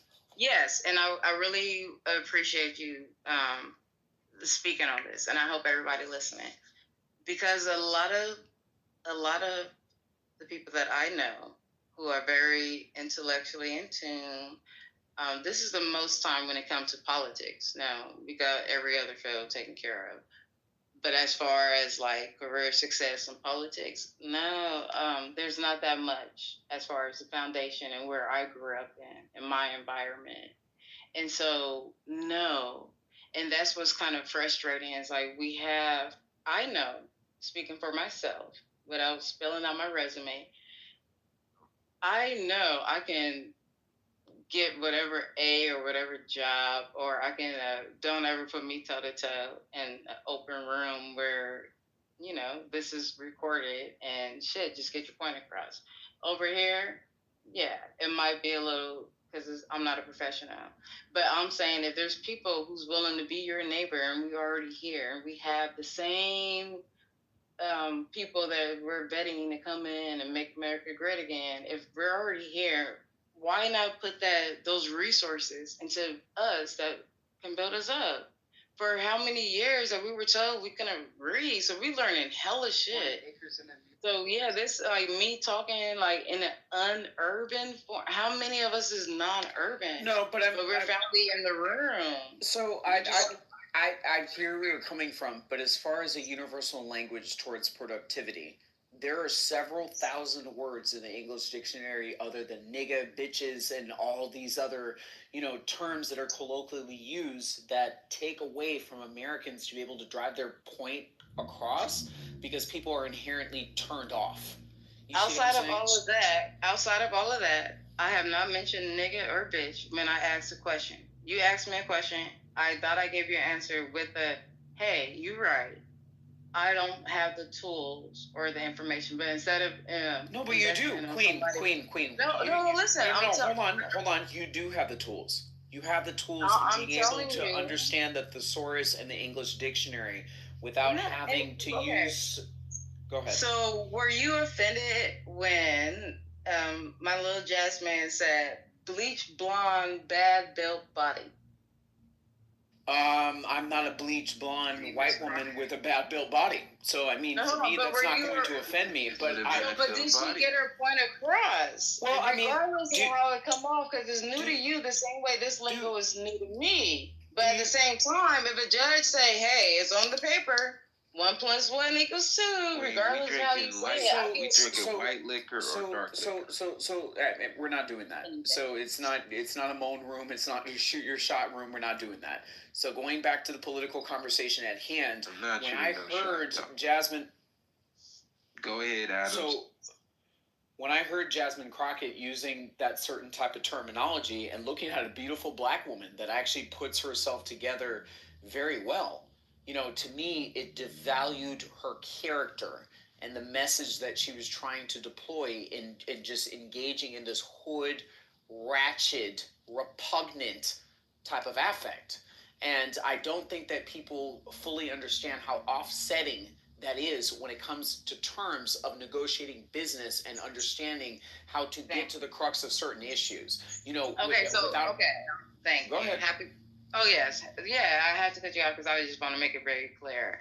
Happy Valentine's Day.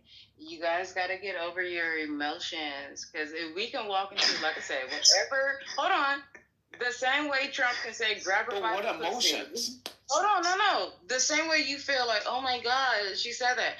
Did the point or question get across, yes or no? It doesn't matter how. No, it didn't, because she didn't deploy it as an educated black woman in common American English. No, she didn't. What she did. Hold on.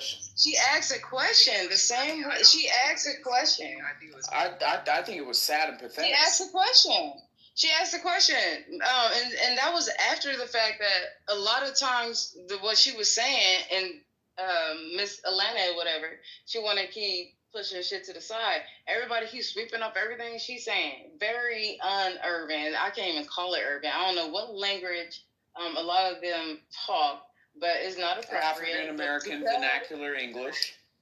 Okay, but you guys taught us English. So whatever language that we know, if you want to say, hold on, I'm just saying, as far as America goes, we are only going off of, hey, we wasn't even able to read, you know what I'm saying? So I know it's brand new, like, oh my God, this person can be president. Wait a minute, are you basically saying that black people can't read? No, I think I'm saying because before 1812. That's why I was saying like. Okay, but we're in 2020. Hold on, we're in 2025. Because I'm pontificating about this because I want people to be able to speak proper English. They're eating the dogs, motherfucker. Okay, so I mean, what are we doing? Solutions to this. But this is a solution. This is a solution. This is a pathway. The thing is, English. This is a path. Hold on. This is a pathway towards Americans that engage in an urbanized vernacular English. Okay. That is also hold on. That is also complaining as far as said opportunities not being afforded to them based on certain aspects of meritocracy. Again. I will only cut you off when I feel like, hey, let's address one thing at one time. Hold on, you got to address one thing at one time, and then. Right. So this is also part of the problem in learning said English, and learning rules of engagement. There's a certain type of proficiency in etiquette, right? So when people are speaking, allow the person to finish speaking, right? So again, the conversation that I'm having at hand is what type of tools, what type of solutions do certain segments of America that cry the loudest not have available to them and otherwise do have available to them that they're not taking advantage of. Now, the English language following the words on the page is something very simple. It's something very rudimentary in our school system. So it's crazy to me how people want to pretend like, you know, I'm speaking French and bringing up the fact that this urbanized culture and this way of speaking is inherently tied to people's grievances and them not being able to attain certain economic opportunities, given the fact that Trump is now laying down the hand and pushing meritocracy. If you can't speak fucking basic English, what makes you think that you have a right to a job in America next to the next person who knows how to speak grammatically correct? I mean, if this is I have an answer, and that's a great. You see how you ask the question? Let me answer. Oh my God. If you're gonna focus on one thing, which is language, you get paid double if you know Espanol. It doesn't matter when it comes to, okay, that was everything in high school. If you getting it for a grade, yeah, you better know what you're doing. But when it comes to filling out a complaint or a domestic violence report or any type of report, anything government official, it doesn't matter what language. 2 + 2, and let's take away all the verbs and whatever subject you want to go into there, whatever language. Who cares if you're uncomfortable?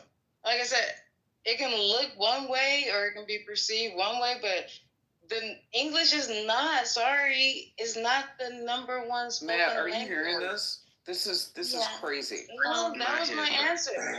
You can still get whatever job you want, and you can outsource without knowing punctuation. So when somebody's saying, hey, you know what?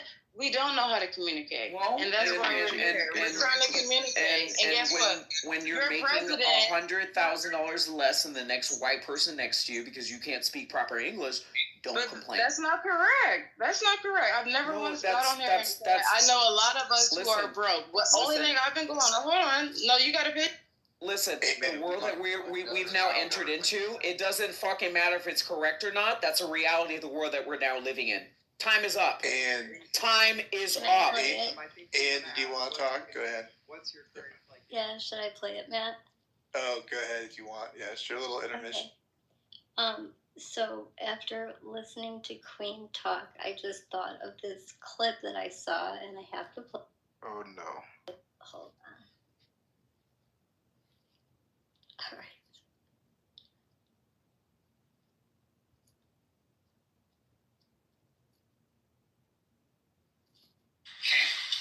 On my first day in office, we are going to dedicate all our funds to figuring out how to get the spaghetti sauce out of Tupperware. Okay? And that is going to reduce American expenses on Tupperware, okay? And that's going to put the money back into what we are calling an opportunity economy, okay? Because we are not going back. We are not. And this former president would like you all to spend money on glass Pyrex. I remember growing up with my mother. There was a small business, and they served everything in these little takeout containers. And we would go home, okay, as you do. And we would use them. We would reuse them, okay? That's the America I grew up in. I was not given $1 million baby formula in a golden chalice that was heated by holding it between the thighs of a manservant, okay? And I did not file for bankruptcy 6 times. Thank you. We're not good. I just want to say I want a $100K in real estate. I want $5,000 by the end of the week. We're gonna rebuild Pakistan. Okay, and we're gonna make Pakistan better. Okay, I'm going to Dubai. I'm gonna go get married in Dubai. We're gonna have a baby in Dubai. Like what? Like, do y'all not understand exactly how crazy some of y'all sound? I just want to say we will be unburdened you guys by what proved my has point. been. I want 100K to do real estate. So listen, thank you. You guys are 100% right. No, I'm just saying, like that's what's so hard. We can really be like, hey, guess what? We got that too because we learned how to do the code and all that punctuation don't mean shit. So when he's talking that's what I'm trying to school people on. Like, yo, you better learn how to know these codes because all these black people taking over. And I love it. And it's not about black or white. It's about you better know how to protect yourself. So shout out to who sent that video. My head hurt. My head fucking hurts. Oh my God, my temple. Listen, no matter, it doesn't matter if you're Republican, Democrat, black people are integral to America, to the economy, to the culture.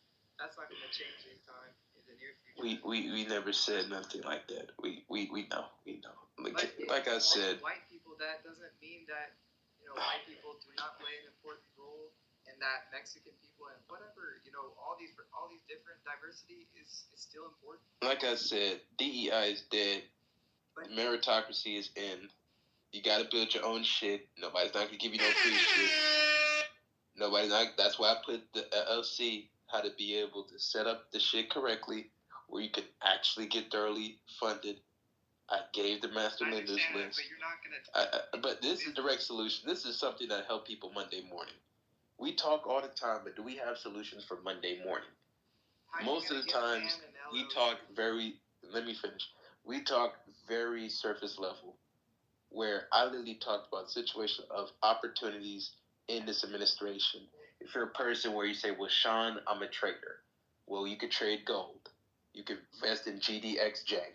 Or if you're a person where you're very political and you want to figure out what these politicians are doing, you could do capital trades, figure out what Nancy Pelosi is getting involved in.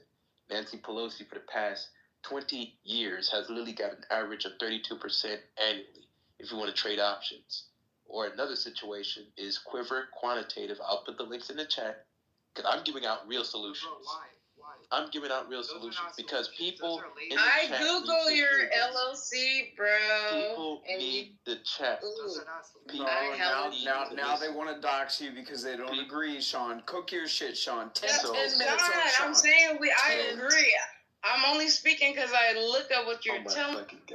10 minutes on Sean.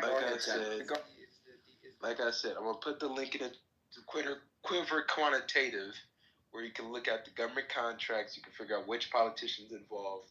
People need solutions to figure out, okay, I voted him in, I didn't vote for him in. What is going to be your next play? Is it going to be crying and complaining because the motherfucker's in office? Or is it a situation where you have actual solutions where I can figure out where's the money going? Because you got politicians that are literally making 30, 40% moves.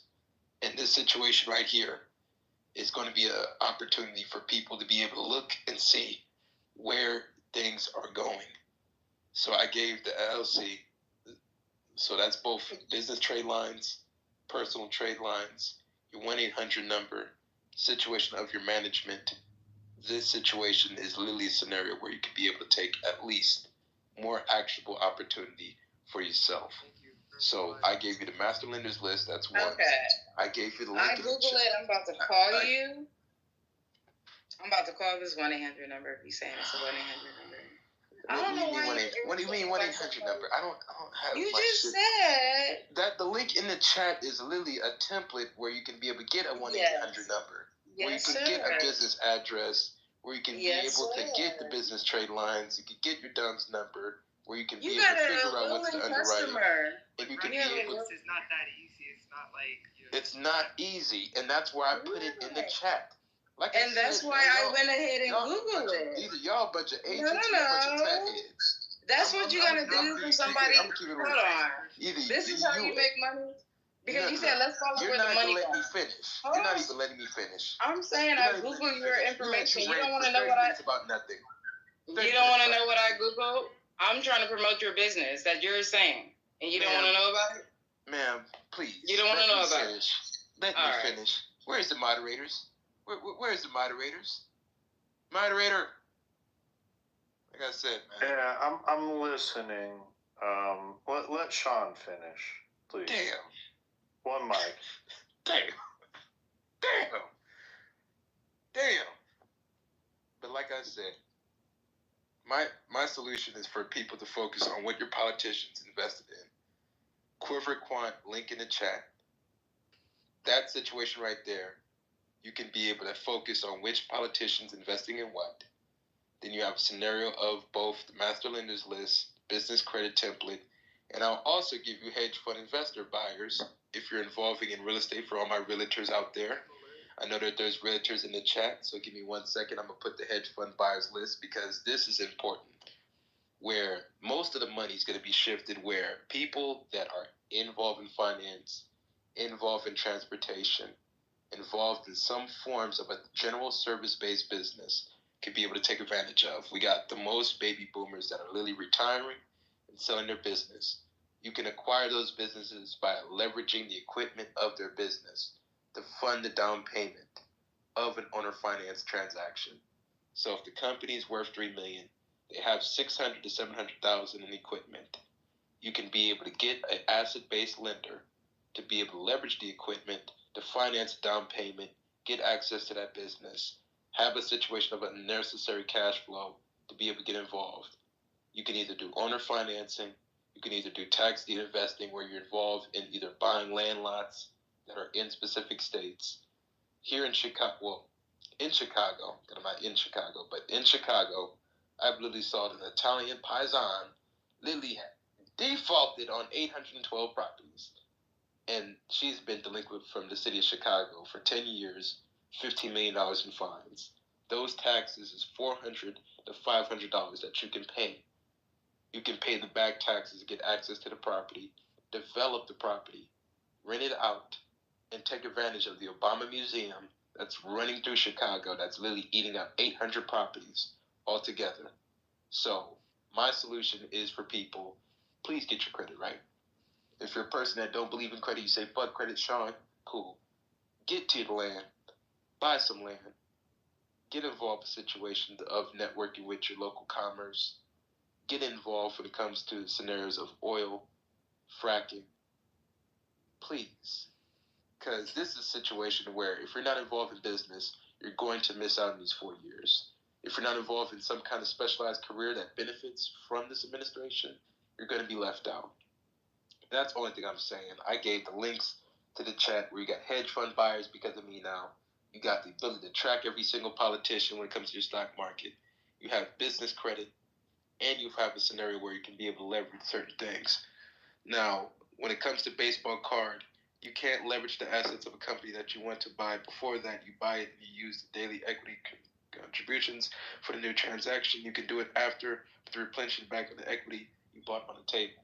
So owner financing can be done several ways. You can either do a situation where you use business credit to be able to use as a down payment, or you can leverage the equipment like in trucking.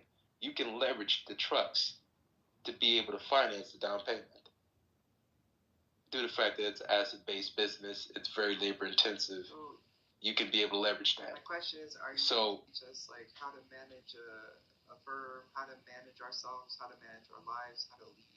Can you teach us the soft skills that we need to operate on a day-to-day basis? So the soft skills would be a situation of how to be able to negotiate, how to be able to organize certain opportunities in business where you can generate business. How I generate business in real estate is if I see somebody that's in bankruptcy, Chapter 7, Chapter 11, or Chapter 13, I would like the situation of cash for keys.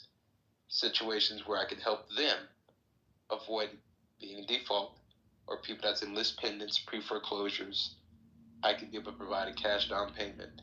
I can be able to either take over the mortgage, buy a wraparound loan, or a situation of a down payment. So when it comes to metrics of the soft skills, you would have to learn how to negotiate. Well, Bank card, please come up then. Absolutely. Because bank card, you need to understand that you know that people buy businesses by leveraging the incoming business equipment. This is something that's been done. You have a purchase sales agreement.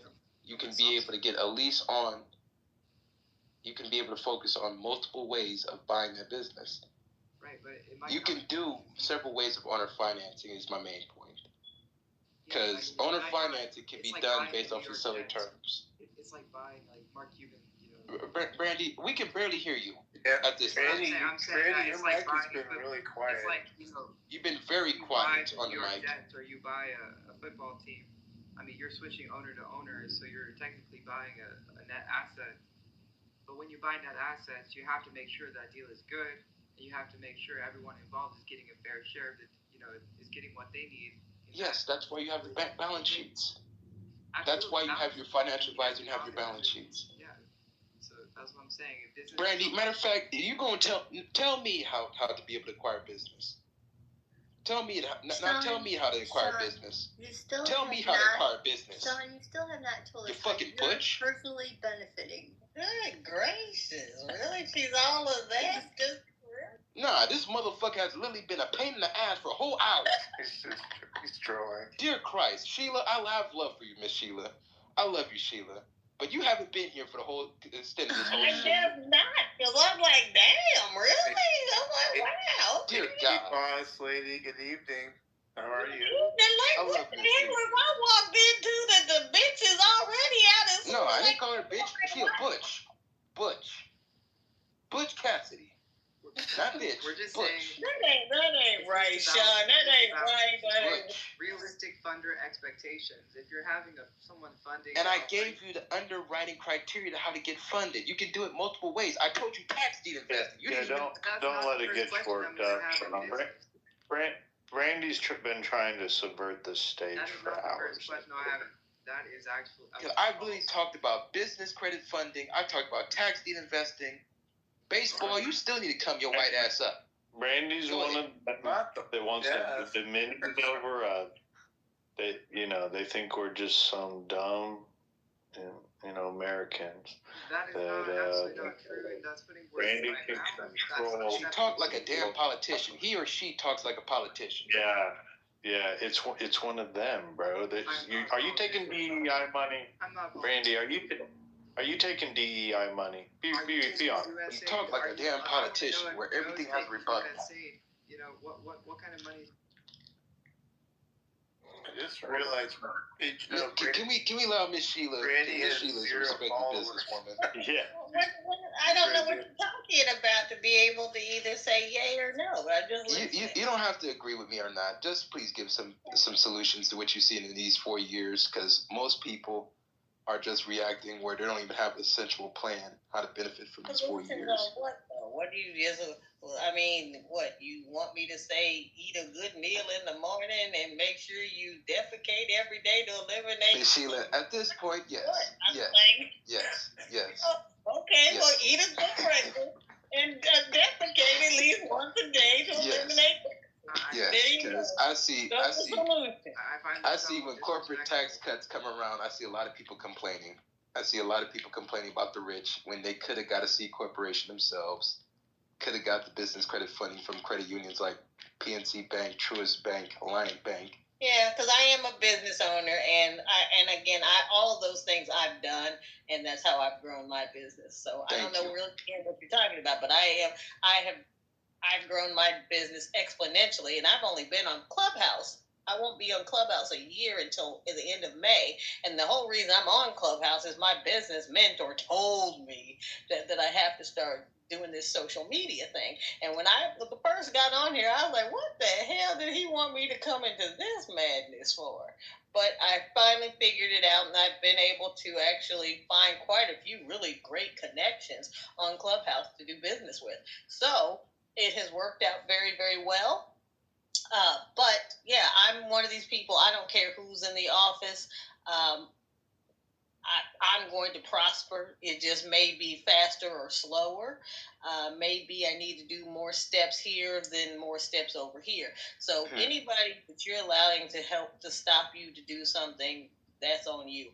All people are self-made. It's only the successful ones want to admit it. I agree. But when you're in the oil and gas business, you need a Republican in office every single time. But I mean, we're not all Well, it makes it easier, yeah. Yes, because the fracking component was literally harpened when it came to the Biden-Harris administration. Had people that I knew that was literally involved in oil and gas literally said that things is running good, but it could have been running faster. You know, we got all these green communist climate hawks that want to stop all type of, you know, fossil fuels. We got to save the planet. My Al Gore voice. But, you know, at the end of the day, I just want people to benefit from these 4 years, regardless if they voted for the man or not, because we have a lot of people, Sheila, that are hyperventilating, complaining. Actually, you're in a lot of these rooms where they're complaining. They don't know what to do.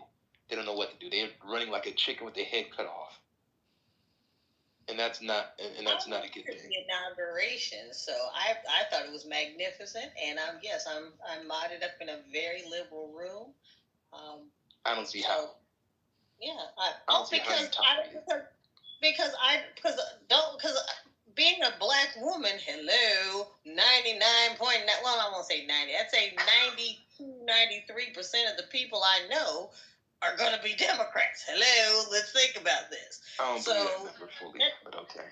Well, but that's what I'm saying. Well, hello, just till recently, and of course, all of us being across the United States, we don't really get to talk to each other a lot. So therefore, a lot of times you feel like you're a unicorn. So until I came on to Clubhouse, I didn't know there was actually this many more black Republicans, let alone conservatives. So the times are changing, right? The times are changing. Queen, thank you, because I really appreciate it, because we are new to this, and I just feel like you mentioned some business, and I'm interested in that, because for the ones who ask questions, we don't want to be like, oh, fuck you, go somewhere else, you should have known better, motherfucker, I don't want your money. Like, be more educated and be more, empathetic for the ones who are trying to learn. Can I say this really quick? Baseball, my apologies, man.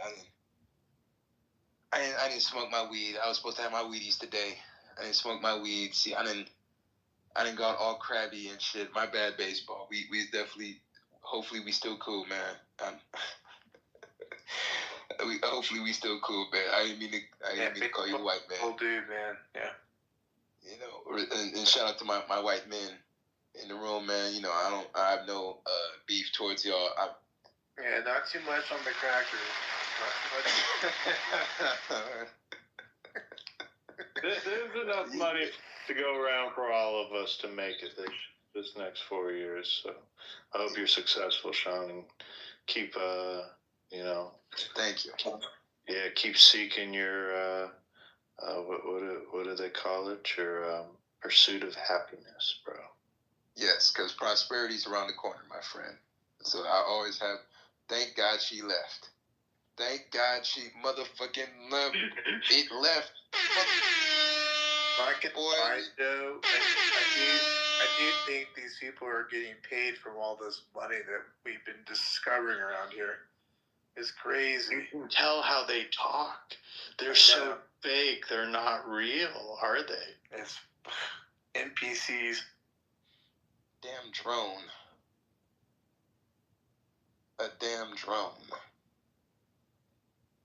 But yes, happy times is here again. Finally, she's gone. The witch is gone.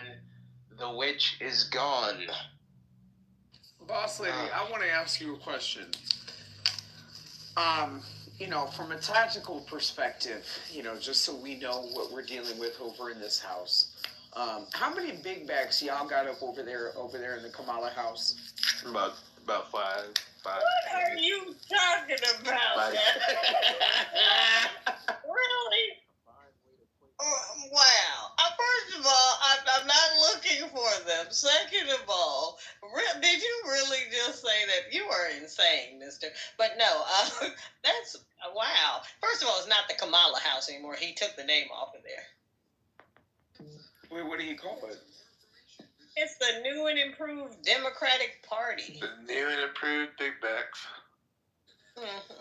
Dirty, sexy communism. I'd like to know who the leader is of this new Democrat Party. It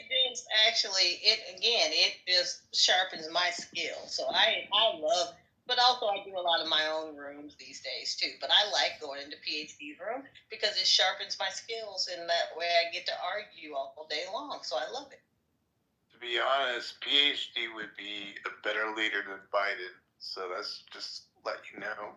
PhD. Do we even got a PhD, respectfully? I'm ready for his leadership. It's fine. Do we even have a degree? Because mind you, I went to trade school right after high school, so, and I've seen way more things. Oh, you're fading out, Sean. Yo, I heard him ordering one night over at McDonald's. I'm telling you, he's the expert of something. So the expert. At the end of the day, leave PhD alone. He's good. Diligence is on point. So he's good people. He has flaws. Yes, he does have a PhD. I really, truly. But the problem is he's truly caught up in liberalism, which means his PhD is nullified by the fact that he follows idiots. That's the real problem. Listen, boss lady, I guarantee you, if he did the Adams boot camp, for at least 6 weeks and saw some results, I guarantee you he would think differently. That is funny. You're gonna put his ass to training camp. You're gonna put his ass to work. Damn motherfucking right. Put his ass to work. Well, I respect Sheila because the fact that she never ostracized me for my beliefs. That's because I guess we have the same political beliefs. But every time I go in there, I always get jumped. But it's like, damn. When I first started going in there, because I was the original conservative over there. There's a few more over there now. But when I first, it was me against the entire room. And that's the one thing I don't know how many people know what I do for a living, but I'm an executive career coach. And one of the things I'm constantly trying to get people to understand is it doesn't matter what your competition looks like. It's the difference that you bring in a sea of turmoil. So even in a completely liberal room, PhD, I was able to show the fact that I added value to him adding me as a mod in his room. There were no conservatives in that room. But you don't believe to some degree it matters what you look like as far as leadership. You see what I'm saying? Like, people be over-talking that man. People be disrespecting his rooms, like moving people out. It's kind of one of those things, like when Donald Trump ran for president the first time, he asked the question of Carly Fiorina. Is that the face of a president? The woman drops out the race the next day. So, it's kind of one of those things, boss lady. Listen, there's a certain structure when it comes to people taking certain people seriously. That's true. The thing is, PhD has a good charisma. He has great charisma. His messaging is off, but if he were to get on the right note, he would actually be a powerful force. But I get what Adams is saying too. There's a little bit of a presentation that needs to be perfected too. Damn. No, he just has no idea what he's doing with it. Because you really must admit the man can bring together a crowd of people. Yeah, he just can't. He has no idea what to do with it. Totally. But he'd be needing goat's help. Absolutely. If he had an actual clue as to, because I'm doing business right now with 2 people that I met in his room, and a huge deal. Yeah, but he's drawing in people with low-hanging fruit. You see what I'm saying? Oh yeah, I know how he does it because of the debauchery that he talks about. Right. But again, he got a bunch of criminals, sex workers, and trollops up in there. And he needs Goat's help. I noticed. Anytime when it's something political, when we had a debate stage, he said, "Goat, I needed your help." Yeah, that's the lifeline. You don't want Goat as your lifeline. Come on now, you guys have to see on your own. Well, that's the reason why I'm the reason Goat no longer goes in his room. Exactly, boss. Were you there that day? I was there when you had your epic showdown with Goat. Tell me what happened that day. I love hearing stories about Douglas. So go ahead, please share it with us. Wait. Are you talking about Mr. Clean and Uncle Ben's love child? Oh my shit. God. He just added me. What the fuck? Douglas? That's his first name? Uh-oh. Let me unadd this nigga then. Because I didn't know that was him. No, we think that's a fake profile. But that's him. Douglas A. Jones. Yeah, that's his name, but that's not a real profile. It looked like Joe don't look like a real profile either. Do you really mean that Goat's last name is the same as mine? Really, it is?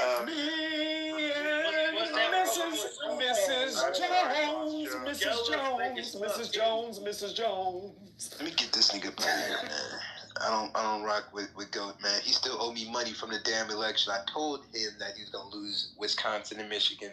He didn't believe me. He's got a thing. But because Goat is, and here's what, and the thing is, all I said was because Goat is not used to being laughed at, but he said something one day that he was excoriating somebody, and all I said to the man was, why is it that you have to constantly, I said, you're supposed to be so intelligent. Why do you feel the need to absolutely make other people feel as though they're not even human? Why are you so mean all the time? And that's all I said. Exactly. Like, ever since then, because I work out and take care of my body. No, wait. Hold on, boss lady. I don't mean to cut you off. Hold on. Ginger Spice wants to say something. What up, Spice Girl? What do you want to say? Tell me what you want. What you really want. Tell me what you want. You act like you're a doctor, but you're You want to go to the goo? Yep. Okay. Exactly. Go ahead, Bob. oh, I'm fine. Like I said, I just Dad got him out the room. PhD. Goat has a very, very, very fragile ego, and anytime that anybody challenges him, he likes to actually. The part he can't stand about me is he can't intimidate me. And also, he likes to bring. If he's got a machete, I'm bringing a bazooka. So again, I don't like doing things like this with people. I would rather have just good conversation. But if you want to act a fool, I can act a fool with you. I tell people this all the time. Don't let the stupidity fool. I can act a. Well, Sheila, he thinks every Republican is like a special kind of dumbass. So, it's good that you stomped his heart out. I wish I was there. Boss lady, go ahead, Sean. My apologies, Joe. You got it. No, I thought I heard you take a breath. But boss lady, the same read I get from him, and I can fill in the blank because he's a professor, and no one challenges a professor in his classroom. So when he's faced with people that give him pushback, he's not used to it in his day-to-day life. He deals with people half of his age, his students, Well, whatever. I'm going to challenge you because you don't get to just dictate to me. My husband's a professor as well. He used to teach engineering economic analysis. So my husband's kind of smart. But I also, if I can talk to him, I can talk to anybody's professor. My husband's a retired colonel from the Air Force. So he's actually also, he's a doctor, he's a retired colonel, and he's a nurse. So I call him Colonel Doctor Nurse all the time, and it makes him mad. But, so Goat is no smarter than the man I'm married to. And if you don't think I can converse with you, go sit down somewhere, Goat. Because Goat absolutely is one of these people who has to shut down conversation because he can't hold his own when challenged. Because Goat always challenges me when it comes to school choice. When it came to school choice, he challenged me there. When it came to the situation of the platinum plan and the scenario of church compete, that's when it led to, I guess, our last argument that I possibly could tolerate. But shout out to you, Sheila, because the motherfucker is a prick. He reminds me of Bill Maher. I thought he was Billy Crystal. I really thought he was Billy Crystal. Because I called him an old Billy Crystal ass motherfucker. because I thought he was a Caucasian man. I said, who is this? I hate to say it like this. Who is this gay-ass Billy Crystal, pretentious white liberal? Then I realized that, oh, he's black. I've been blessed. I haven't had to speak to him since the day he left because he's only in Patty's room now, and I never go in Patty's. I have the privilege of being. Patty's too much for you? I have the privilege of being on Goat's block list. Believe it or not, he does not like me at all because I call his bullshit right out, and I know more about him than he likes people to know about him. But his expertise is in the performance arts, and when you start to call it out that he's just a master in performance, and it's a show is what you're listening to when he's talking politics. That's really the secret he doesn't want to get out. Sheila, so you can't deal with Patty. His name really is Jones. He really is a Jones. Okay, yes, well, see, I might have to find Mr. Jones. Well, you can't deal with Patty. I know where he works. Sheila, you can't deal with Patty. Oh no, I don't have a problem with Patty. I don't have a problem with Patty at all. I just have I don't need the my life is too magnificent to actually quarrel with them every day. They're kind of so I'm like, they're okay. He got very I don't have a problem with Patty. When I asked him if he supported his colleague's position on white genocide, and at that moment I was on the block list forever. Because he works with someone that supported white genocide. I remember that exchange. That was the one that sealed the deal, right, Joe? That was it. Yeah, that was that. I hit a little too close to home when I started talking about his beliefs in white genocide and if he supports it. Now I don't think he's ever taken a public position on that, but he doesn't like to be called out about it. Huh. Well, can I ask this to Sheila? Sheila, what is up with certain people in the DMV? Because they're a different kind of breed. Yeah, I'm here in the West Coast. I'm here in the West Coast where we don't really have this government bureaucracy people. We have like the Hollywood liberal agenda kind of people, but that's like a different kind of underbelly. That's some deep state type shit. I just got to deal with the wacko.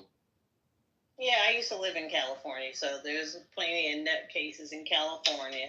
But like I said, my life is too magnificent to constantly be even thinking about vote. But if I ever do run into him again, that'd be magnificent to have all this little ammunition, because I will use it. You know, at the time that me and Michael Bay got in an argument because he was like, you as a black person supporting Donald Trump? Well, I told him that, you support Mark Wahlberg and he supports Trump. That's not besides the point. That's beside the point. I said, you supported The Rock. Mark Wahlberg was an absolute racist for many years. Then he supported The Rock, and The Rock, he voted for Donald Trump this time. That's the word in campfire from the LA streets. So I'm like, I said, and that's when I realized that I got to stop talking to these damn liberals. I truly do.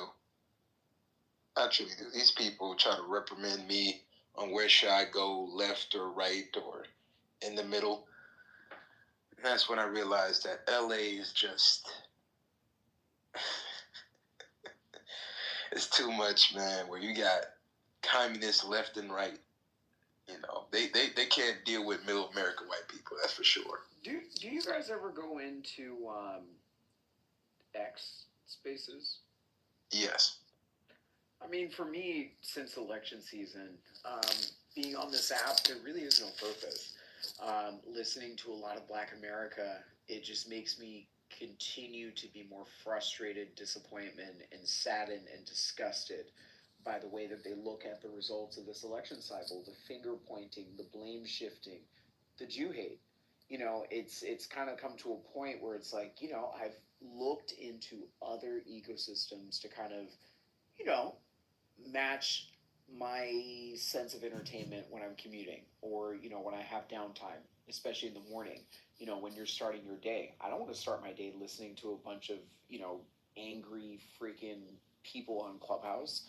I want to listen to my day listening to the Punch Bowl, or listening to when two or more are gathered, over on X Spaces. So I personally encourage a lot of you to broaden your horizons. Social media does not just stop on this app as far as social audio. There's definitely other options where you have more of a higher level of intelligence that exists in other spaces.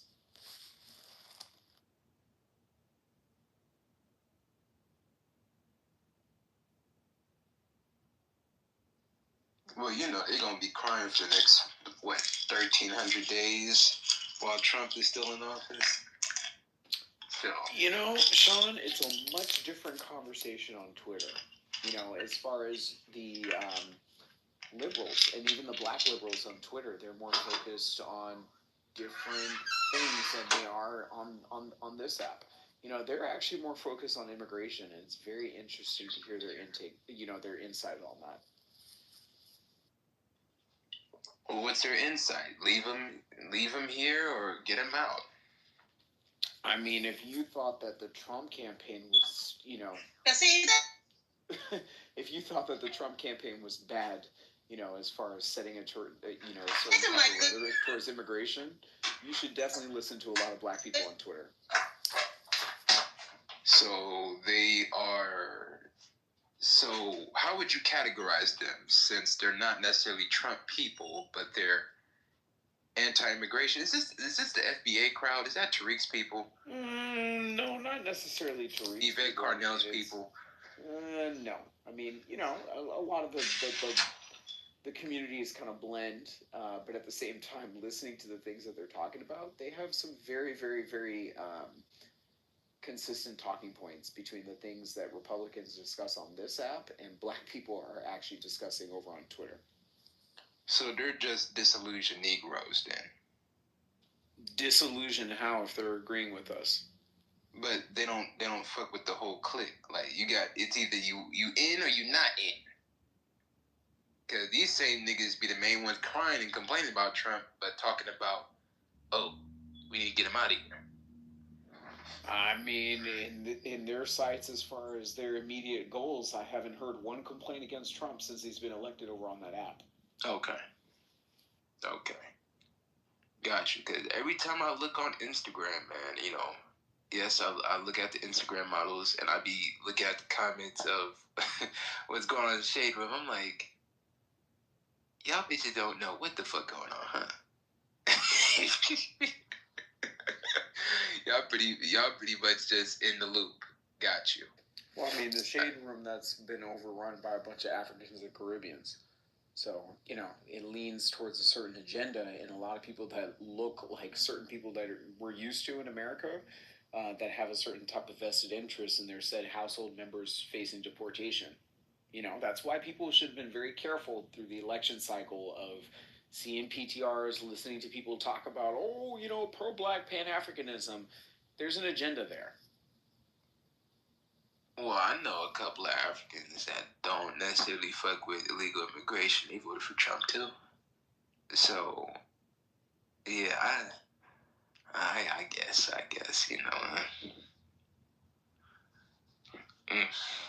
don't know, man. These years is gonna be very interesting. Most definitely very interesting.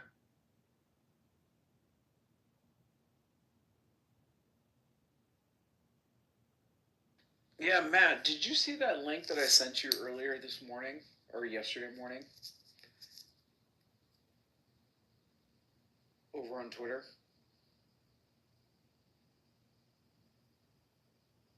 Yeah, it was pretty crazy. It was Laura Loomer and Myron Gaines in the same room, and they were basically hashing out, a lot of nuanced issues and the changes that Trump is making. It was very interesting.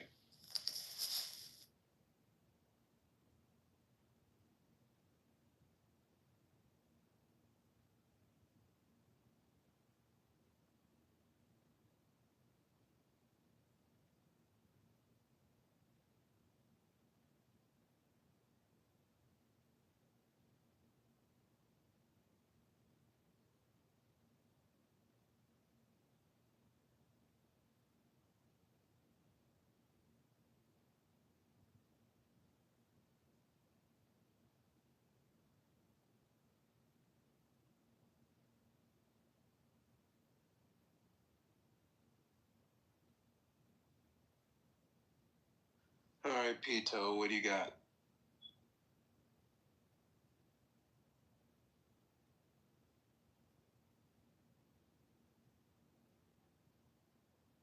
Yes, hello. Yes, Can you hear me, please? Yes, my Nigerian brother. I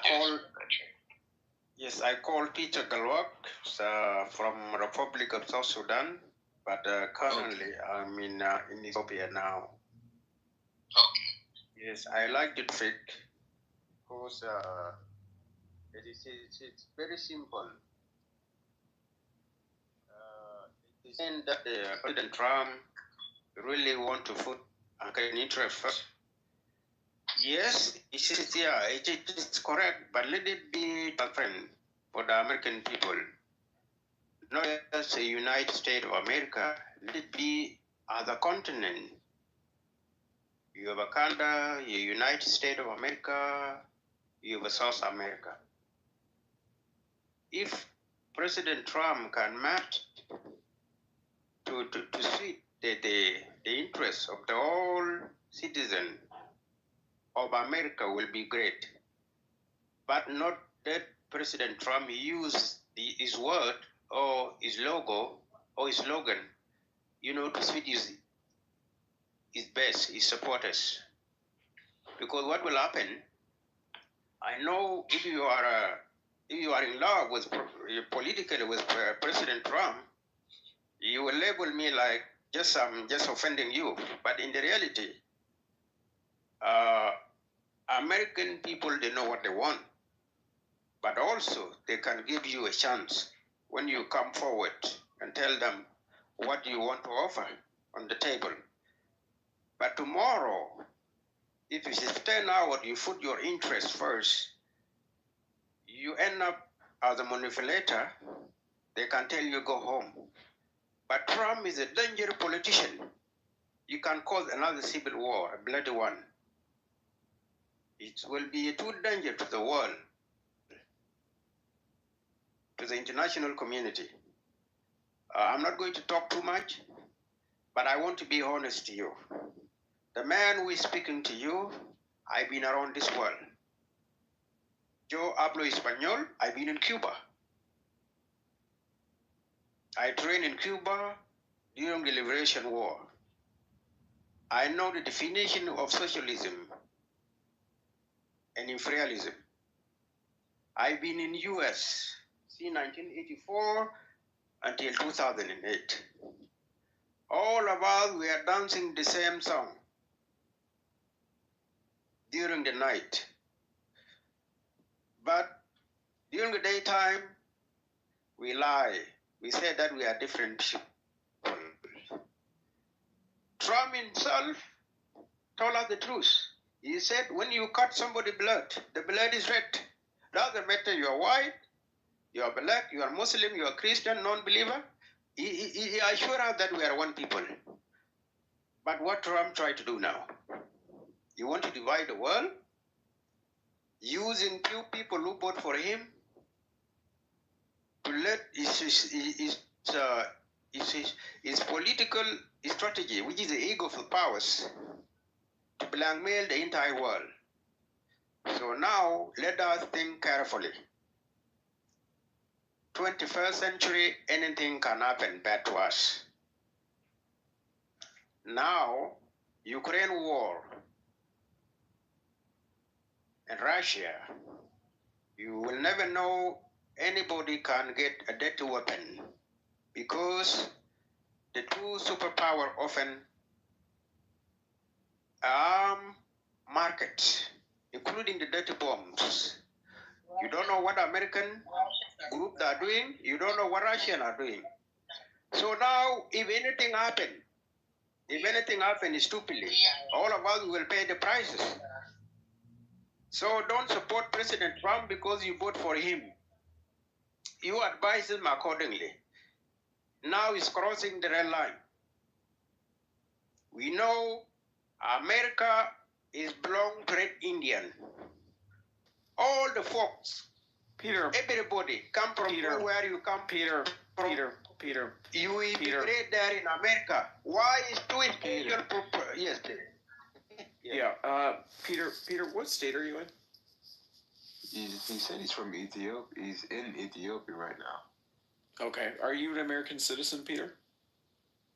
I think he said he came here in the 2000s. Are you his spokesperson, or can he answer for himself? Well, respectfully, he's long-winded, so I'd rather speak for him. Peter, can you hear the question that I'm asking you? Because he's about to take us to an hour tirade. Yeah, he can go back down to the audience.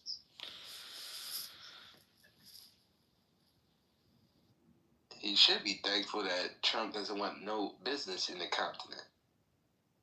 It seemed like he needs some of that aid money, too. What's up, Casey?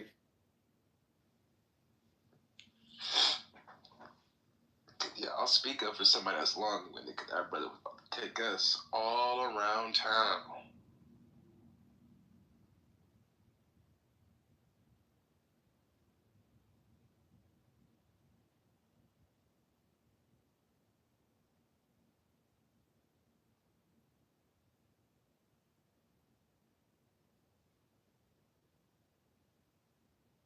Wait, y'all went to bed or something?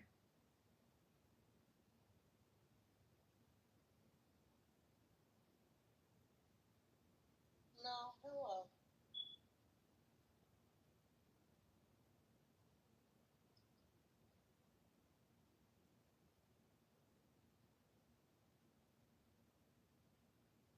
See, that's why I need to get me a wife and some shit. If I had a wife, I'd be cutting some cheeks right now. I wouldn't be on the phone with y'all.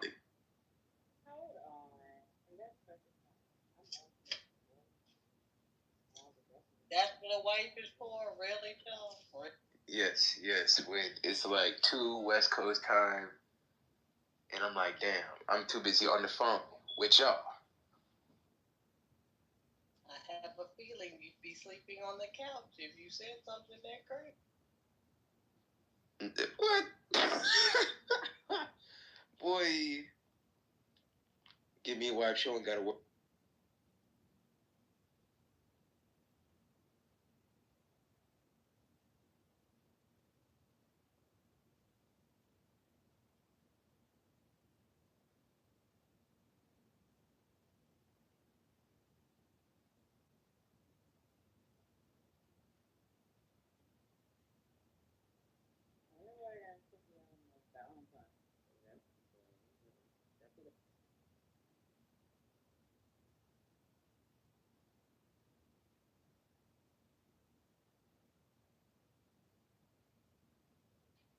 Well, have an absolutely wonderful day. Have a great Saturday, everyone. I've got a meeting I've got to get to. So I appreciate you, love everybody. And I hope that tomorrow blessings rain down upon your heads like buckets of water from heaven. Peace out. Good night. Thank you, Miss Sheila. Mrs. Sheila, thank you. Matt, you want to close it up? Yep, it's a wrap. Let's wrap Time it up. to hit the old dusty trail. Mm-hmm. All right, y'all. Y'all have a good night. Right, Adams? Oh, he's gone already. Y'all got lucky. I'll catch you next time. You bet. We'll be on later in the morning here soon. Oh, thank you.